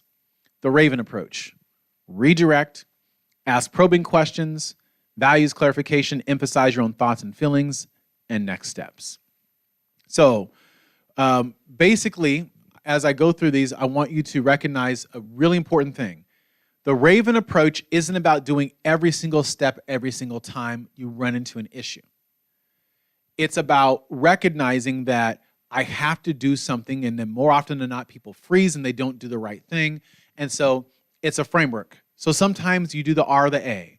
Sometimes it's the V and the E. Sometimes it's the E and the N, whatever it might be. But ultimately, the idea is that you do something because if you see something, for example, happen to a student and you don't do anything, you do so from a standpoint of privilege that the student doesn't have. So redirect is what the first thing you want to do. So let's put a context. You'll say you're in an environment and someone is talking about a community and they say, oh yeah, those students, they come from a bad community, right? And you're thinking to yourself, wow, they're talking about a whole part of our town as being bad. What's that about? And so the first thing you do is you want to redirect, right? Because harm is being done and you need to intercede and say something. You can say, hey, I want to follow up on what you said, or can I speak to you for a moment? Or, hey, let me stop you. I want to interject right here for a second, right? So it's engaging verbally to stop it from occurring. Now, with redirecting, you can intervene, you can correct, you can pull aside. You can only pull aside if it's private. So here's the general rule of thumb. If something is done or said publicly, it should be addressed publicly. If something is said privately or in a small group, you can address it privately in a small group, but it has to be proportional to the environment that it was done in. Otherwise, you're allowing harm to manifest in that environment. Second thing you want to do is use the most important tool that we have as educators, which is questions. Asking the simple question, why or what? Clarifying what was said, understanding their intent, and asking for a greater explanation. So I thought I heard you say that those students are from a bad community. Can you tell me what you mean by bad? And let them explain. Now, some people will pick up on it and be like, yeah, I probably shouldn't have said that. So let me reframe what I said, and they'll catch themselves, right? And everyone's human, everyone makes mistakes, so maybe it's an opportunity for them to be able to self-correct. And about 25% of the time, 30% of the time, I'm making up those numbers, those aren't real numbers, right? Somebody will do it and self-correct, and hey, now we've had a learning moment, we can move on and continue with our day. You can say things like, I think I heard you say this, what did you mean by that? Or I want to make sure I understand what you were saying. Were you saying that, whatever it might be? And then, or can you explain that further? What do you mean by bad? And then after that, if they double down and they're like, come on, let's not kid ourselves. We all know that's a bad community, right? Tons of crime. I wouldn't go there. Would you go there? Would you send your kids to that school, right? They start saying things like that. Then you're like, okay, now we're going to go deeper. So one of the ways we can go deeper is through values clarification. That's the V, where you can think about a value that's within that environment. So in a classroom context, most faculty members have in their syllabus like rules for the class. Like, hey, we're going to create an environment that's safe and welcoming for all our students. We want to be able to listen. We want to say things that are going to allow everyone to learn. Maybe it's in a larger context. Maybe it's the mission of the college. Maybe it's the mission of the department. Whatever the values are that are going to be most relevant to that point in that conversation that you can point to, because then it is making it about the values that we've all agreed to and not something else. I just want to remind us that our classroom ground rules state that we create an environment that's safe and welcoming for all our students. Or, you know, in this department, we work hard to create a space that is safe and welcoming. Or I used this one pretty recently on a faculty member who said some really disturbing things. And I said, you know, what you just said is not in alignment with our institutional values that prioritize equity and inclusion. And let's just say that they thought about what I said when I said that. And that wasn't the only engagement I've had with that person, though, because they're an active resistor. So they thought about what I said, and then they said something that was even more atrocious than the first statement. But at least I tried, right? I didn't say this works for everybody. Then emphasizing thoughts and feelings. So using that I language, you know, for when I hear your comment, I think this, or for me personally, that statement was this, or my experience, whatever it might be. But you're using it because people can't argue away the values of an organization that they've agreed to, and they can't argue away your personal experience. And then the last part is next steps, what they can do about it. Now, the next steps really kind of fall around 4 different types of variations. So remember with race lighting, I went through it quickly, but there was stereotype advancement, there was misrepresenting the past, there was some different kind of messages. So in general, we want to juxtapose those messages, right? Demonstrating how to be a true ally rather than an inauthentic one. You know, demonstrating authentic histories rather than misrepresenting the past. Honoring and believing what people say, and countering stereotypes. So you could say something like, I think it's important for us to be good allies. Or we need to recognize his brilliance and give him a space to succeed. We need to authentically demonstrate that we value her ideas. I'm going to apologize to her because I was part of this. You could do the same. Modeling the behavior, right? Or we could be more thoughtful about what we say to them in the future. So putting it all together, you're in that classroom or in that office, and or walking into a room when someone is saying that people in a certain community are bad. And so what do? You say to them, putting it all together, hey, I wanted to stop you right now. I thought I heard you say that people who come from that part of town are bad. Is that what I heard you say? Is that what you meant? So you give them a chance They either do good or they do bad, right? If they double down, you say, we just finalized the equity statement for our department, and it said that we're going to be prioritizing creating an environment that's safe and welcoming for all of our students. So when I hear you say that, it doesn't seem very aligned with that. And in my experience, I know people who are from that part of town, and I have to say, I think they'd be really hurt if they were to hear you say that. So in the future, I think we should just be really thoughtful about what we say. It's just tying it all together to create a message. Now, people will respond to every message differently. Some people will acknowledge it. Some people will double down. Ultimately, your responsibility is not to manage their response, but to say something and do something, because if you don't, again, you're allowing harm to manifest in that environment. Now, we got 5 minutes left, and I want to walk through just one example of how we could put this into play. So, this is, again, the Raven approach: redirect, ask probing questions, values clarification, emphasizing thoughts and feelings, and next steps. So let's use, is this a good one? Sure. All right, so here's a scenario.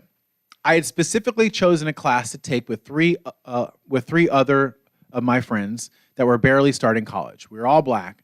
We're sitting there in the corner of a classroom, and one of the first things this student says to us is, no, there are cameras in here and everything, so don't try to bring any weed or knives or anything like that. He said it kind of like a joke. I laughed, but I really didn't think it was funny, right? This is a true example, by the way. And so you're a faculty member in the classroom, and you overhear this exchange. Now, again, we're not going to do what many people would do, which would be like, oh, man, I'm going to pretend like I didn't hear that because I don't want to have to get in that one, right? We're going to engage. So you walk over, and you have to somehow intercede. So how could you redirect? Anybody? Yep, so there's you're asking a question to help to basically intercede and then ask them to re-elaborate. That's perfect. Anybody else?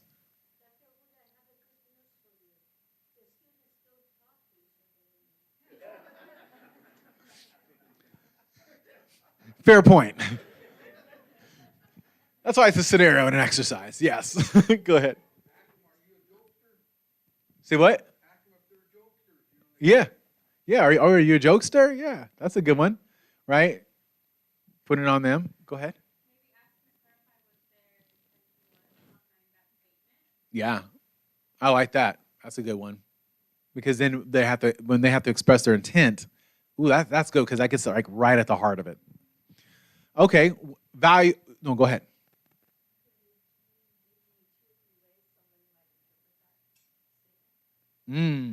That's a good one. I like that.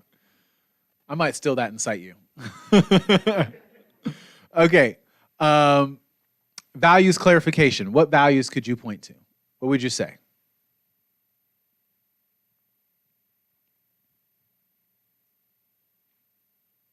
Go ahead.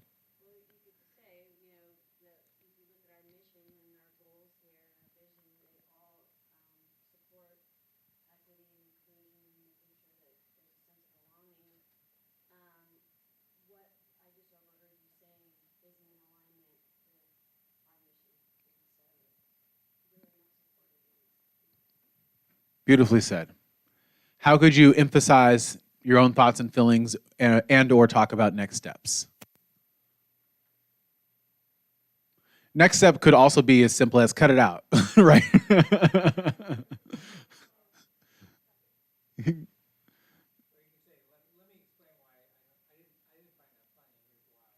Yep. Yeah. Go ahead.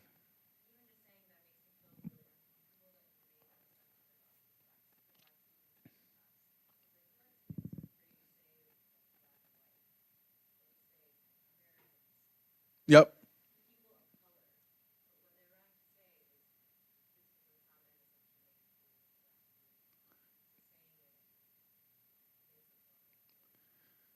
Yeah, that's a good point. Anyone else? Okay, so this is what I'm leaving you with. So you'll have the PowerPoint. You'll also have multiple scenarios. And so what I would encourage you to do is maybe even bring some of this back to your own departments. And you could walk through the Raven approach, the literally examples on the slides. You could look at the scenarios and read them together. The first thing you could also do is think about, okay, well, what kind of microaggression is it? What is the microaggression that's being communicated here? And then you could go through and talk about how you might address it using the Raven approach. And you have two examples, one of them with a very specific allusion to into stereotypes about good and bad communities, and use that as an opportunity that's in there. You'll see an example in there purposely. And another one about a bookstore example that you could engage as well. And so you can change different parts about it, make change the race or gender of the other person who's being talked about, their age, make it so that it would be applicable to you, and then use that to facilitate conversation around how we can respond to these things when they occur. And so what I would leave you with is this. We've talked about explicit bias, we've talked about racial microaggressions, we've talked about race sliding and racial battle fatigue. And all of this stuff has been kind of a heavy morning, right? And fortunately for you, you also have more sessions that delve into further topics on equity, diversity, and inclusion that you'll be engaging in after this. The idea from any day like today is to take at least one thing away and to put it into practice the following day. Because if you don't, it's easy to basically like, oh yeah, well that was interesting, I learned a couple cool things. But if you aren't intentional about trying to put it into place, then it's very, very hard to be able to create a habit around addressing issues when they occur. Again, most people, what they do when there is a challenge in their environment is they try to avoid, because avoidance is more comfortable for us. But when we avoid, it's kind of like what Martin Luther King used to talk about when he talked about a negative peace, where sometimes people engage in, oh, well, we'll get to that problem in the future, or you should just let things play out more slowly, and they basically would essentially impede progress. And he said that, when you do that, you're not creating peace, you're creating a negative peace, because there's people who are on the other end of that who are being impacted. So hopefully you feel just a bit more knowledgeable and a bit more empowered to be able to address these issues when they occur. And it doesn't matter if it ends up being clunky when you do it. Just continue to practice, continue to engage, and you'll create a better environment for the students who you care about and for your colleagues. Thank you.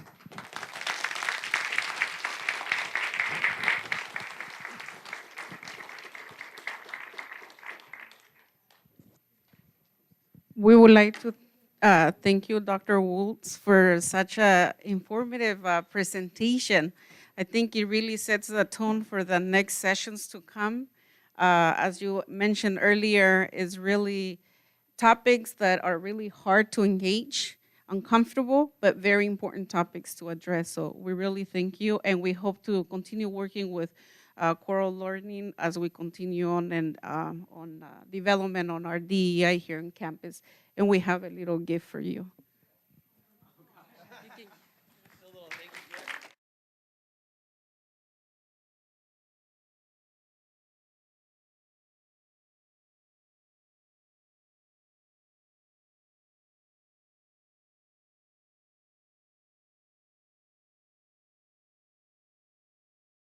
Before Anna tells you about the rest of the day, I want to say thanks, and thanks to Brian Dill for doing a live stream.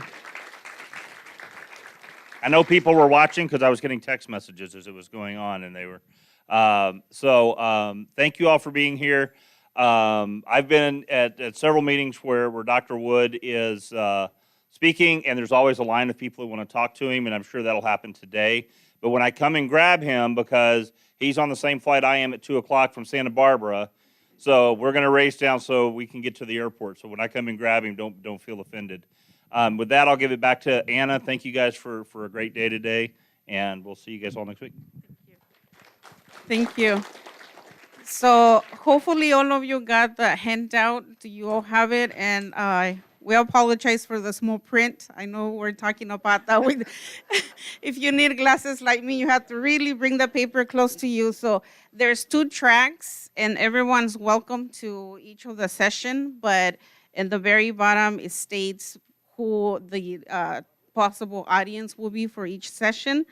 Make sure that you have your lunch tickets. If you haven't got that, please make sure you grab that as you go out. During lunch, hopefully you can join us because we'll have a wonderful performance of our dance students. So we can enjoy lunch outside by the commons on that area. And so hopefully you stay with us enjoying the performance. Also, I know the student panel will be 3 to 4. It's a little late, but we hope that a lot of you can stay so you can hear what our students have to say in terms of the discussions on inclusion and culture on our campus. So thank you, and I hope you enjoy the rest of the day. If anyone is heading over to the session for the next session in the other building, H104, you can follow Stephen here. It's H104. It's the building by the, and there's the map there. It's building by the student center, or the student center. I just wanted to talk to Dr. Wood for one. Okay.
Um, Anyway, first of all, I'd just like to introduce myself. I'm Rick Rance. I'm a Dean of Academic Affairs here. I know a lot of people in this room.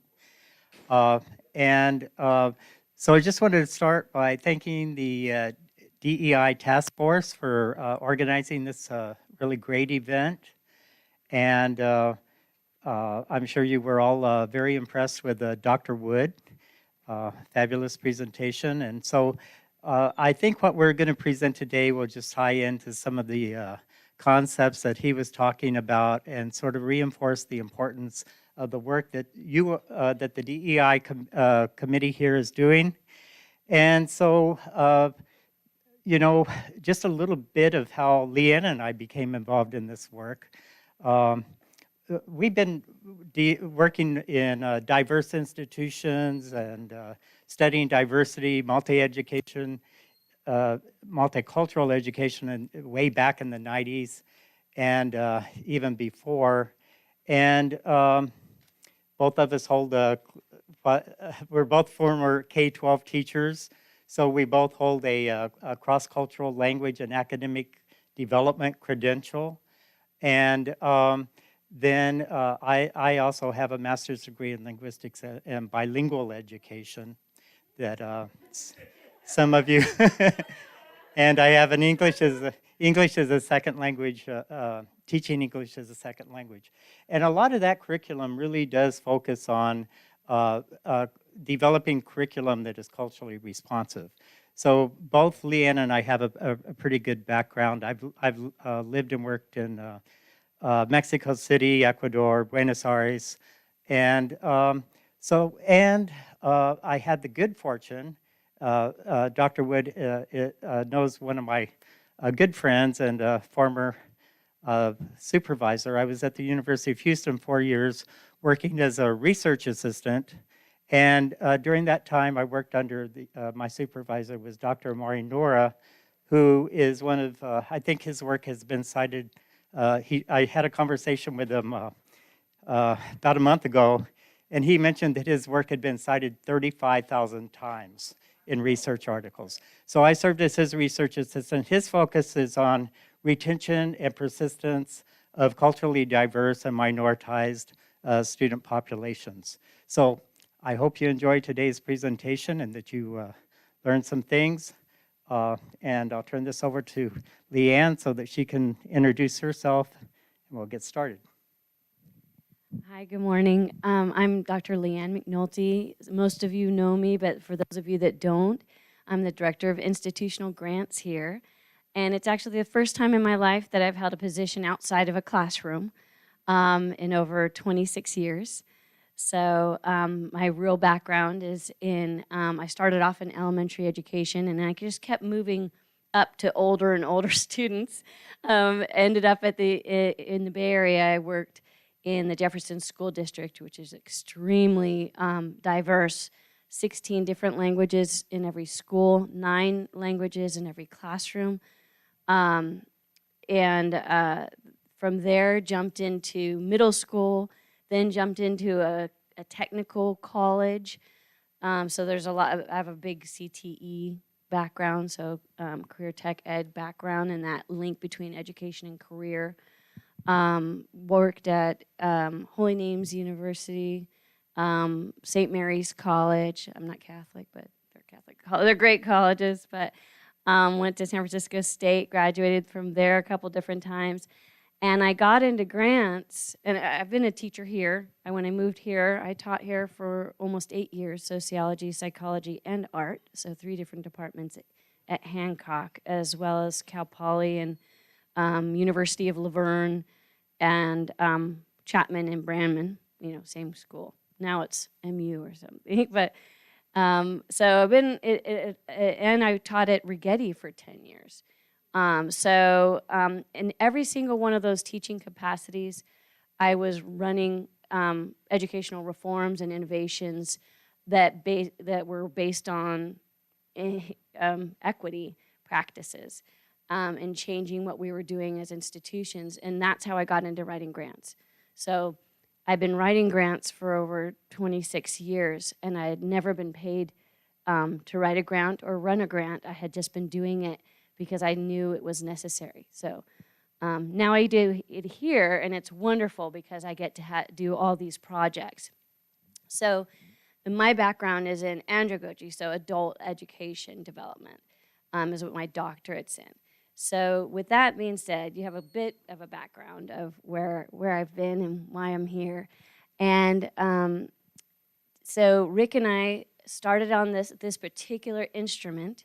We're sharing with you today in two different parts, before lunch and after lunch. This instrument, the theoretical framework behind it, so that you all can at least start thinking about how this might apply.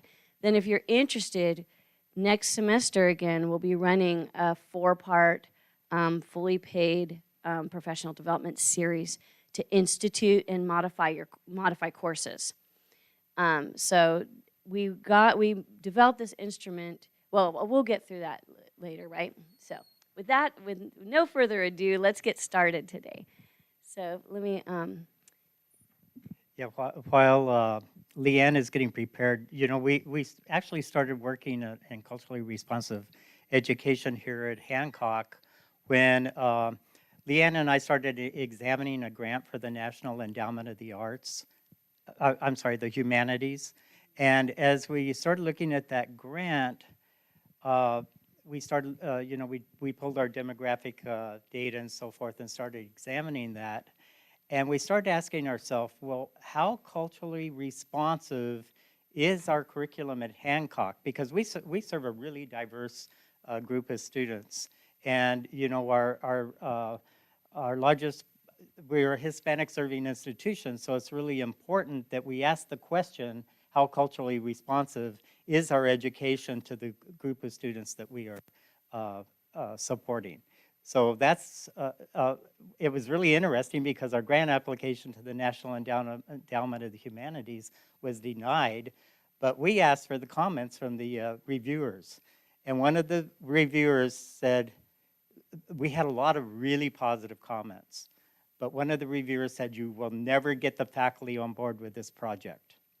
Well, as we'll discuss a little later on, as we started this project and we developed a professional development series around of it, we put out the word, and overnight, 30 faculty members signed up for the workshops. It filled overnight.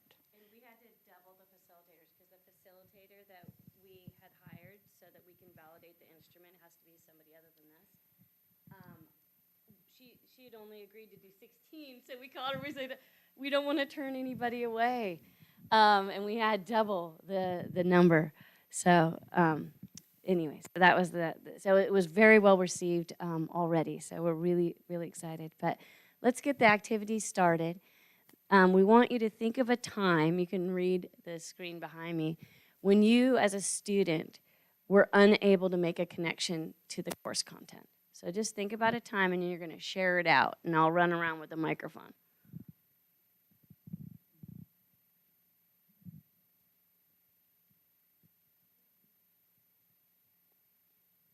Any time in your life that you've been a student and you just couldn't connect. Mm-hmm. Oh, did you want to say something? No, but as you're doing that, think about the following two questions also. See why I wear my sneakers. Good call. I had to read The Fountainhead when I was in high school over one summer, and that was, for me, I would consider myself a good reader in that I read quite frequently, and I, to this day, just abhorred it, and I was like, why am I doing this? And yeah. So why do you think you weren't able to connect with that book? I think that it had a lot of messaging presented in a way that I had no foundation to understand, and I also really had no motivation to. Personally.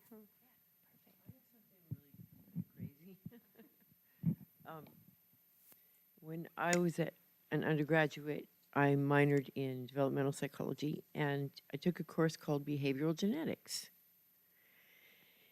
And we were told in that class that It was about IQ tests.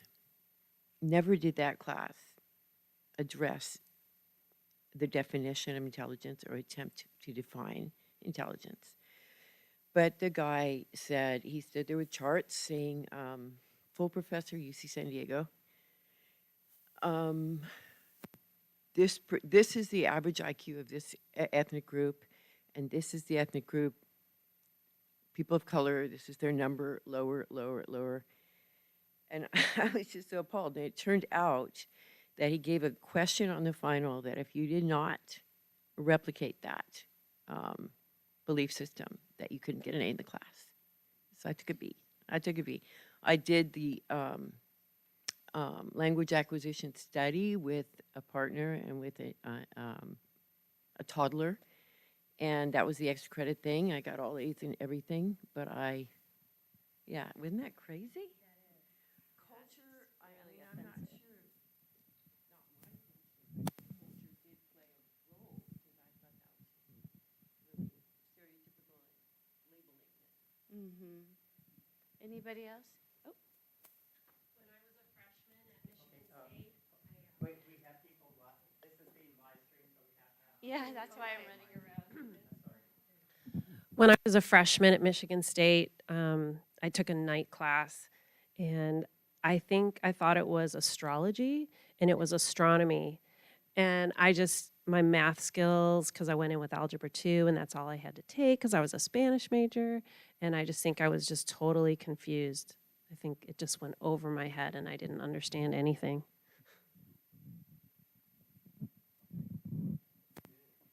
Okay, anybody else? All right. Oops. Just this, if we just do the next one. Yeah. Okay, so the next activity. So this next activity is like the opposite, where you're thinking of a time when you could connect. You made a strong connection. I think a lot of us have had either, a class or a teacher where we just were into that class. And it may have even driven us to be here at the college, into our current positions.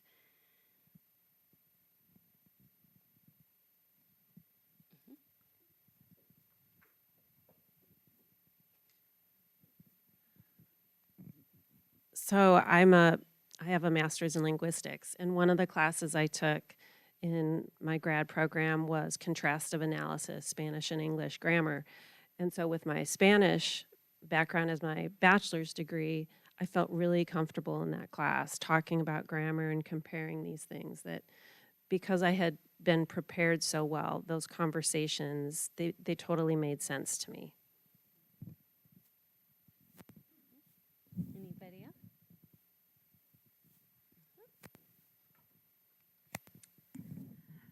So I remember one of my favorite courses that I ever took was early on in undergrad, and it was anthropology of religion. And I grew up religious, and so I remember at first I was having a hard time because we're studying all these different religions and growing up Catholic, and you're thinking, about these. It was hard for me to connect at first, and I remember asking my professor, like, well, what religion do you believe in? And he responded with, I believe in all religions.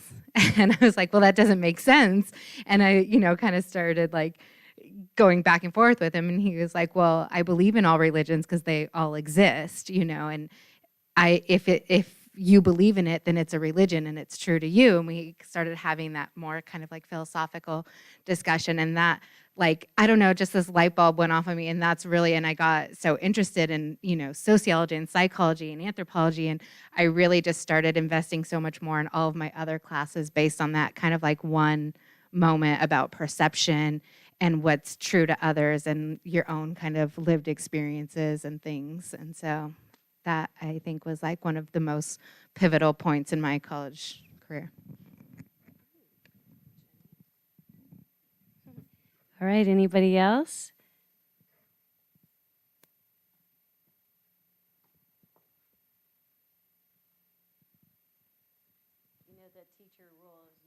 The teacher rules you wait 8 seconds, right? You just sit there and you just patiently wait, and let people process their thought, and then get the brave moment where they raise their hand. So, no one else wants to share when they made a deep connection with their class? Okay. So, with that being said, you notice with those examples, there was disconnect because they weren't able to, they didn't have experiences or something that they could connect to in the class.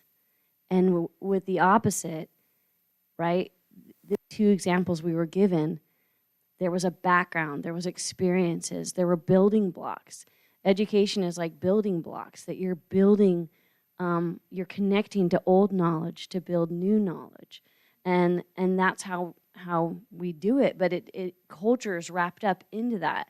And there's this culture tree to kind of show how education tends to be at different levels of connecting to culture, right? A lot of times we grew up, or even here on campus, we might just have like, oh, it's Hispanic Celebration Month, and we're having Mexican food, and we're going to listen to mariachis and the Ballet Folklorica, or come and dance out in there, and that is culture, and that is something to celebrate.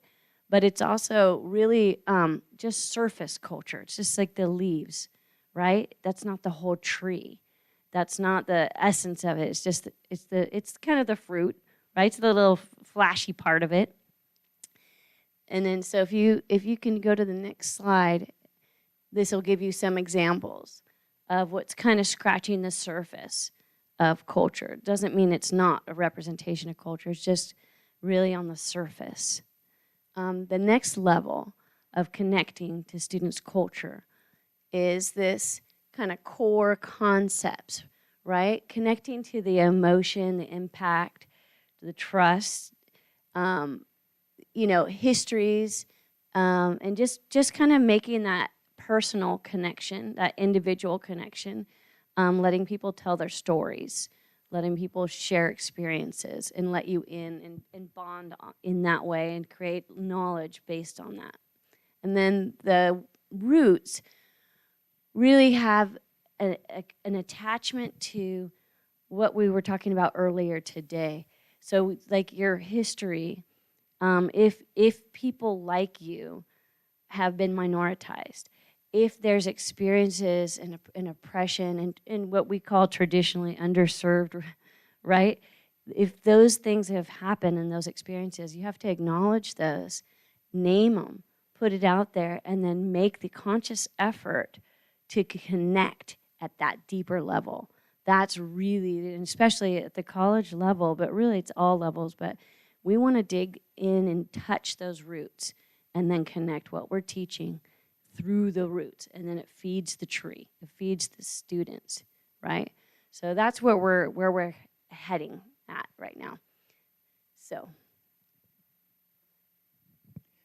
just as a pretext here to our further parts of this presentation, I want you to, this is summarized from research done by Zaretta Hammond.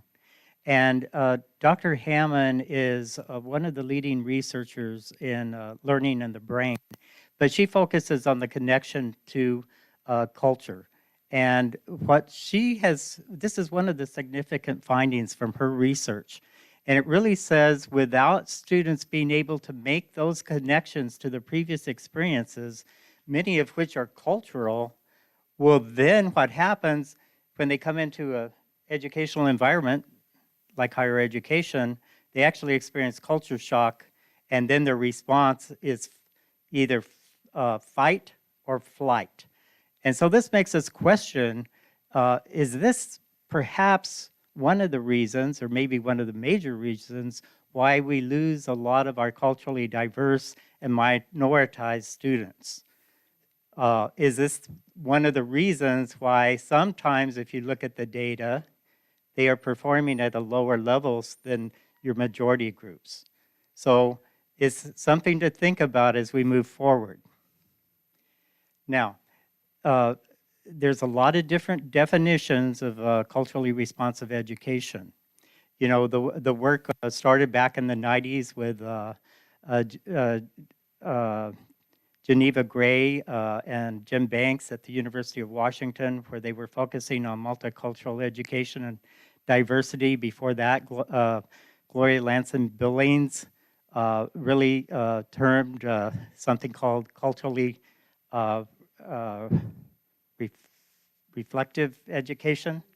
And but really, culturally responsive education leads to a lot of positive outcomes. And there's a whole body of research that points to the benefit of really focusing on culturally responsive education in the classroom. Some of these are increased motivation, academic engagement, increases students' ability to engage with the content. It provides them with a sense of identity and pride in who they are, increases their perceptions of themselves, and then it also allows students to connect to social problems within their own community, within the institution, and beyond. So in that sense, then it encourages them and really to really develop a base for taking action then. And then, one of item number 7, I think is really important because there's a lot of evidence that when teachers are taking a culturally responsive approach, that it leads to increased grades and test scores, so academic achievement. So when we got started on this work, we were looking for a tool. How can we help our faculty modify their curriculum to connect to the students at a deeper level, connect and build those blocks based on their cultural experiences and previous knowledge? And we were looking around. The only thing we could really find was through New York University, through their Metropolitan Center for Research on Equity and Transformation of Schools. And we found this culturally responsive curriculum scorecard. And it had some really good content. And although it was supposedly K-12, as we went through it, and we were like, this is not going to translate well for our higher education faculty. It's you can see the graphics were more K-5 at tops, right? And since we both have a background in that and in several levels, we were just thinking this is not going to go over well. Also, there was a lot of talk about parents and schools, and anyway, you get the gist. So we set off to create our own, and we did consult with NYU. In fact, if we can go to the next slide, you can just push the arrow, yeah. We did consult with NYU to do a higher education version, and you'll see it says my name, Leah Peoples and Rick Grants. Leah Peoples was one of the original designers from NYU. She's on her own as a consultant now at Transformational Learning, really research, transformational research. And so she's actually, she'll be our facilitator for our series, but we'll talk about that later. Actually, Dr. Earl Murray was in there, and they provided feedback, and we transformed the whole instrument. And it was like scoring, and it had some things that were, I would say maybe I should just say it had some judgment woven within it. When you're a faculty and you're seeking out ways to better your curriculum and better yourself as an educator, the last thing you want to do is say, and look how bad you're doing. That's terrible. And so we took that out. And so it's more, it's just a guide. It's really a guide and an assessment tool. So you can look at what you're currently doing and assess it with all these different lenses. And all the pictures we used were from Hancock because we're piloting the instrument here. We actually did our first pilot in September, right? And then our next one is October 21st. And then, like I said, we're going to be doing the series again in the spring if anyone's interested. We're happy to have more faculty using the instrument, and it's paid. But we'll get into that later, right? So these are the components of the instrument. They have, the first part is really tangible items that you can literally point to and say, and name. So it's representation. Is there a diversity of individuals? Is there a diversity of authors? Is there a diversity of portrayals? And are those portrayals accurate, or are they stereotyped? So what you don't want to have is every single time you have a first generation, Latinx student, and they're from a poor neighborhood and their families are working in the fields. That's, that is a lot of people's story, but that's not everyone's story, and you don't want that to be the only narrative. So that's what we mean by the accuracy of portrayals. Then we dive down deeper into social justice orientation. And this is where it gets into really, there is some of this for the K-12 instrument, but we dug pretty deep for the college and university instrument because we can dig deeper because these are adults that can take action and connect it to a broader scope. So the social justice looks at power, privilege, and multiple perspectives. Then we added the action orientation. So there's looking at systemic oppression, but then tying it, what's going on at this school? What's going on in this class? What's going on at your job or out in the community? What's going on in our state and out from there? So you're making a connection and then saying, and what am I going to do about it? How am I going to tie this curriculum that I'm learning to create it, being taking action? Sometimes the action steps, just like Dr. Luke Wood was just saying, sometimes there's subtle steps. It just means standing up and doing something, even the smallest thing, stepping in, interjecting. Sometimes it's big steps, like getting $1 million grants and changing the whole landscape, right? So I just tooted my own horn. Sorry, that's terrible. But anyway, so that's how we use the instrument. Oh, I'm going over. I'll go fast. What time is this over? Okay. What is this over at 12? Okay. All right. Sometimes I can talk too much. So this is how. So once you score it, then what do you do? Right? You go through and you assess. Okay, this is showing up in my curriculum. This is not, and you do an overall assessment of where you see gaps. Right? So the last part of the instrument is kind of looking at assessing how much modifications might need to be done if you would like to go that way. So this is all optional. It's all by choice, and it's just an instrument to help develop that cultural responsive essence within your curriculum. So these are the different levels. Again, the faculty really helped us because in the original K-12 scorecard, it was literally a scored, and then it had some pretty negative connotations connected. This is just about a guide to kind of say you may need to do a lot of modifications, or hey, you're almost there. You just have a little bit more to go. It's something that faculty can do on their own, or they can do it in teams. We don't care how the faculty do it. We just want to provide the instrument and the support to kind of learn how to use the instrument.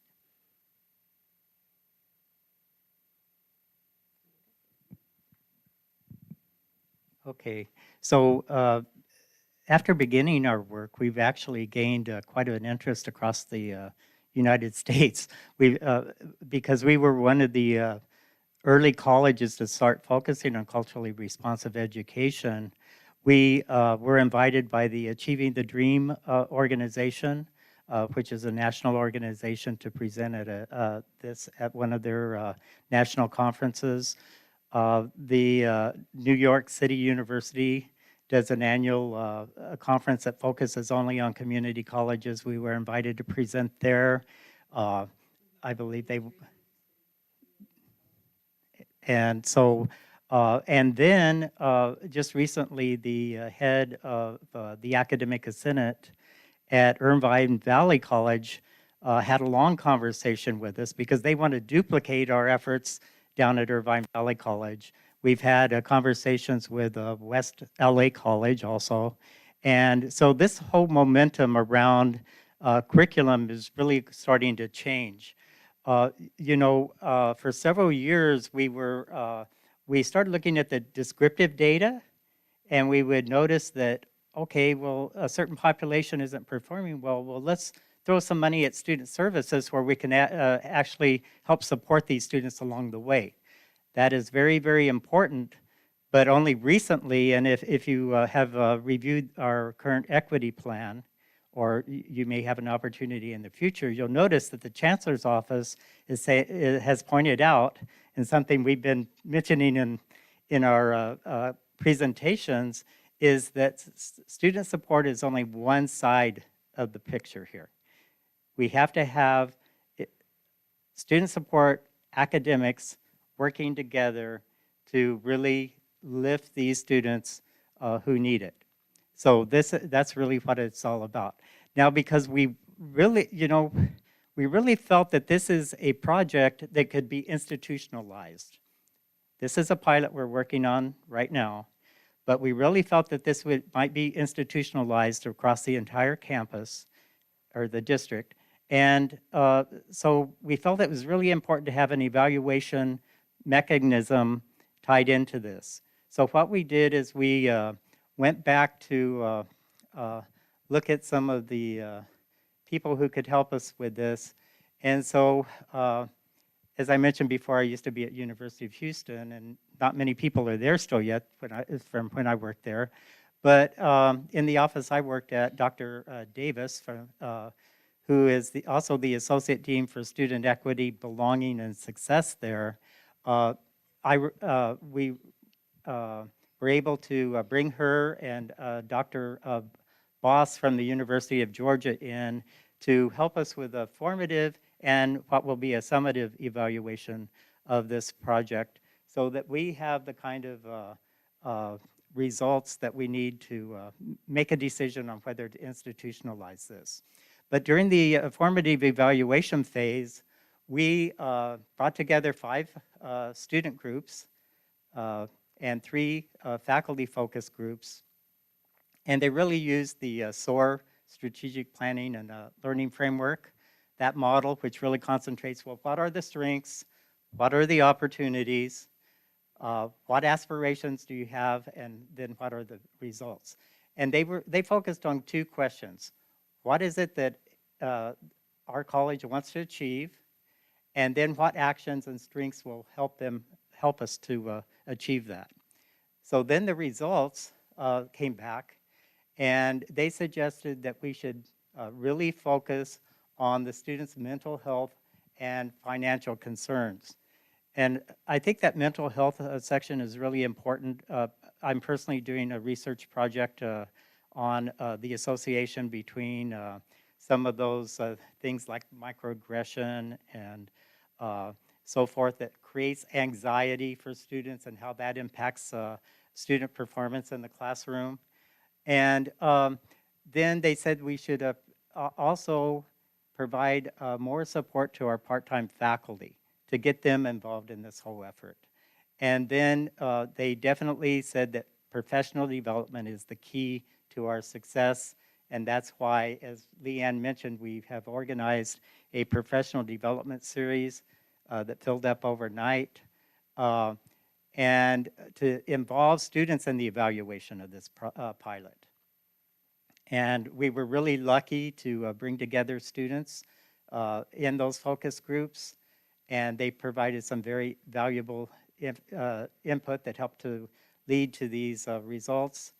And then to create, to increase student or faculty self-efficacy, to build their confidence levels on teaching or modifying their curriculum to become more culturally responsive. And then, as they pointed out, all of this leads to more of a sense of belonging within the institution among students. And then I think that sense of belonging is really important because, as I mentioned previously, I've done a lot of work on retention and persistence, and it's that sense of belonging that really then leads to persistence and retention. So that's very, very important. Okay, so as I think we sort of alluded to, we've developed a series of professional development workshops. We've had the first one. We put, you know, when the evaluator of our grant said that faculty will never commit to this, they were absolutely wrong. I wish I could write a letter to that person pointing that out. but I think it's the commitment that Hancock has made to DEI that has made a huge difference. And that commitment has come all the way from the top and supported by the top. And I think that makes a real huge difference.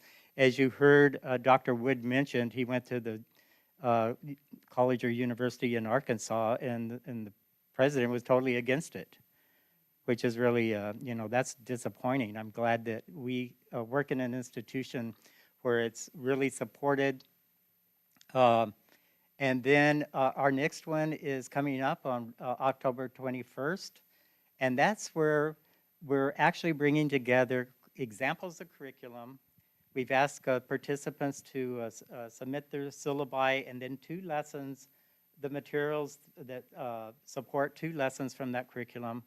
And we aren't going into, we're going to use the assessment tool, but we aren't going in there to judge their curriculum. We want to point out what people are doing great to connect students to the cultural backgrounds and to really use that as an activity to support them. Then we're going to come back and we're going to really have people share out some of the curriculum findings that they've been able to identify within their curriculum as they've gone back to examine it. And then with this group of 30 faculty members, we're going to then have them go back and use the assessment tool and modify their curriculum. And they'll have 40 hours to do that through some grant money. We're able to support their work and actually pay them for doing this. And I think many people who are in the pilot would be doing this for free, but it's always nice when you can get compensated for all of your hard work and your effort, and especially making changes. You know, this is a journey for most people. It's not something you attend a workshop for, and even for myself, Leanne and I have learned so much through this journey. It's amazing. We've learned new vocabulary. We've gone, why were we saying that when we should be saying this? Really trying to go in and examine ourselves as part of the process. And so I think that's made a huge impact. I really enjoy the work because it gives me a chance to grow as a person, and I think that's what our faculty will find also. Yeah, so right there you'll see Leah Peoples. She's been working with us from the start, and she's on her own with the transformational research. Like I said, we needed to bring in, because there were so many faculty interested in the professional development series, we asked her to bring in another facilitator. And because it was a much larger group than she was intending to serve and begin for the pilot to validate the instrument, she also added Camber in there to just monitor the chat, monitor questions, coordinate on the Zoom, because right now we're doing the first 2 is Zoom. The third one will be in person with the faculty, but Leah will still be Zooming in. Leah and Jacques will also still be Zooming in as we work together. So I just wanted to kind of show you those are our facilitators, and we feel really comfortable having her facilitate, because really she was the gold that we sought out. We just had to adapt it to higher education. So, so our anticipated outcomes. So we've been doing all the talking here. What do you so far what you've learned from this, less than an hour? What do you see as how do you think it's gonna do? Do you think it's gonna create greater retention? Does it have that potential, the persistence, the student success? Because we really want to hear from you all. We know that student services, support services are extremely important. That's why they keep, we keep getting them funded. So it breaks down a barrier. But the faculty are actually the closest working with our students, and they're working with them on a daily or weekly basis. So that is the deepest connection on campus, is with faculty and with their curriculum. So I just want to put it out there. Can you imagine this assisting in these anticipated outcomes? Because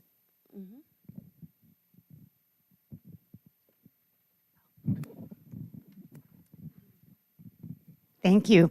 I think Rick really hit it right on the head when he said that sense of belonging is key to this. If our students feel like they belong, if they feel like they're part of a community, they're going to come back. Whether it's hard, it helps them make hard better, to do hard better. If they can come back, they feel like they can talk to you, their instructor, their peers. They feel as if they belong. And yes, I do think that's going to matter. They'll persist and hopefully retain. So I'm really excited about this. Thank you. anybody else want?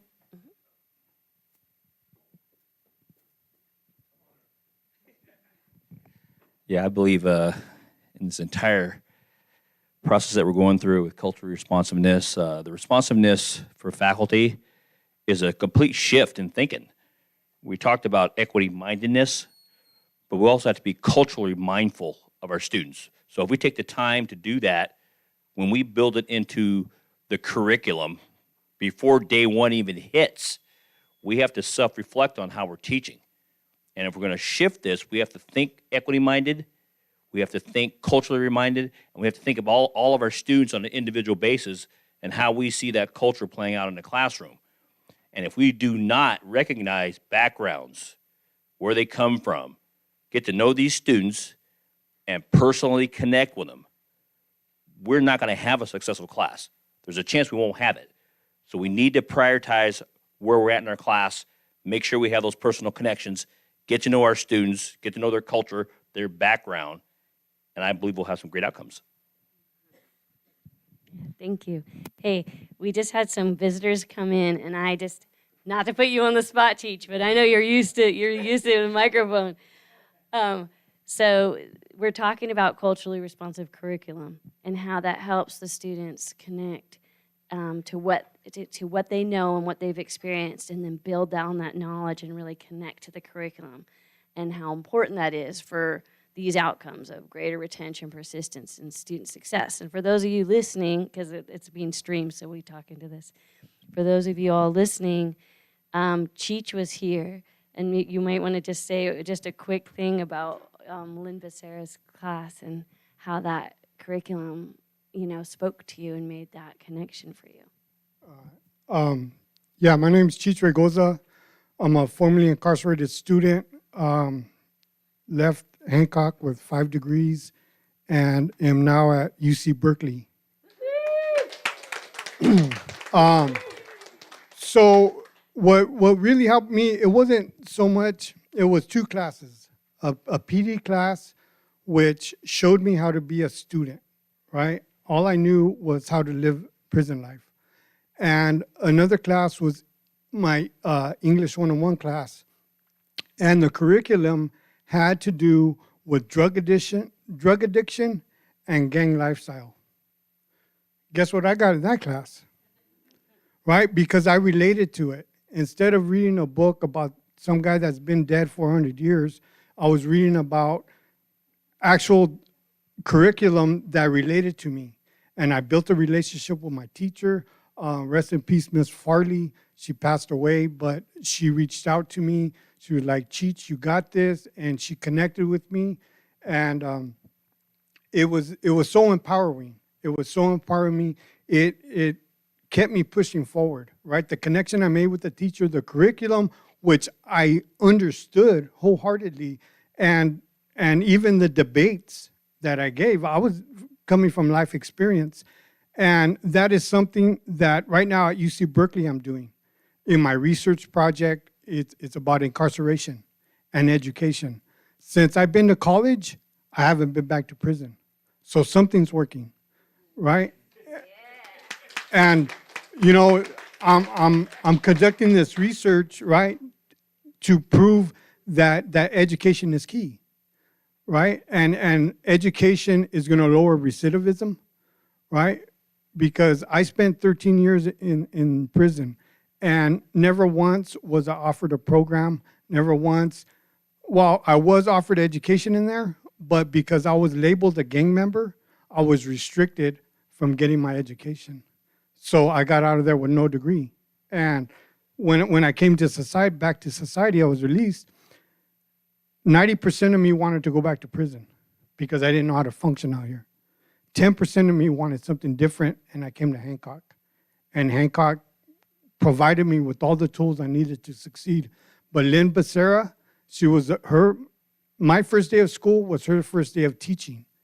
And we made a connection, right? And this woman changed my life.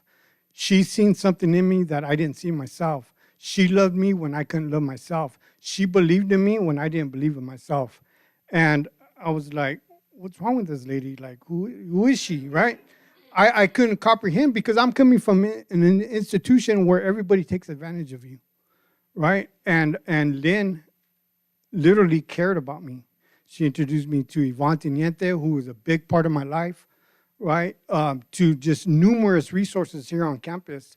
And that connection me and Lynn made, right?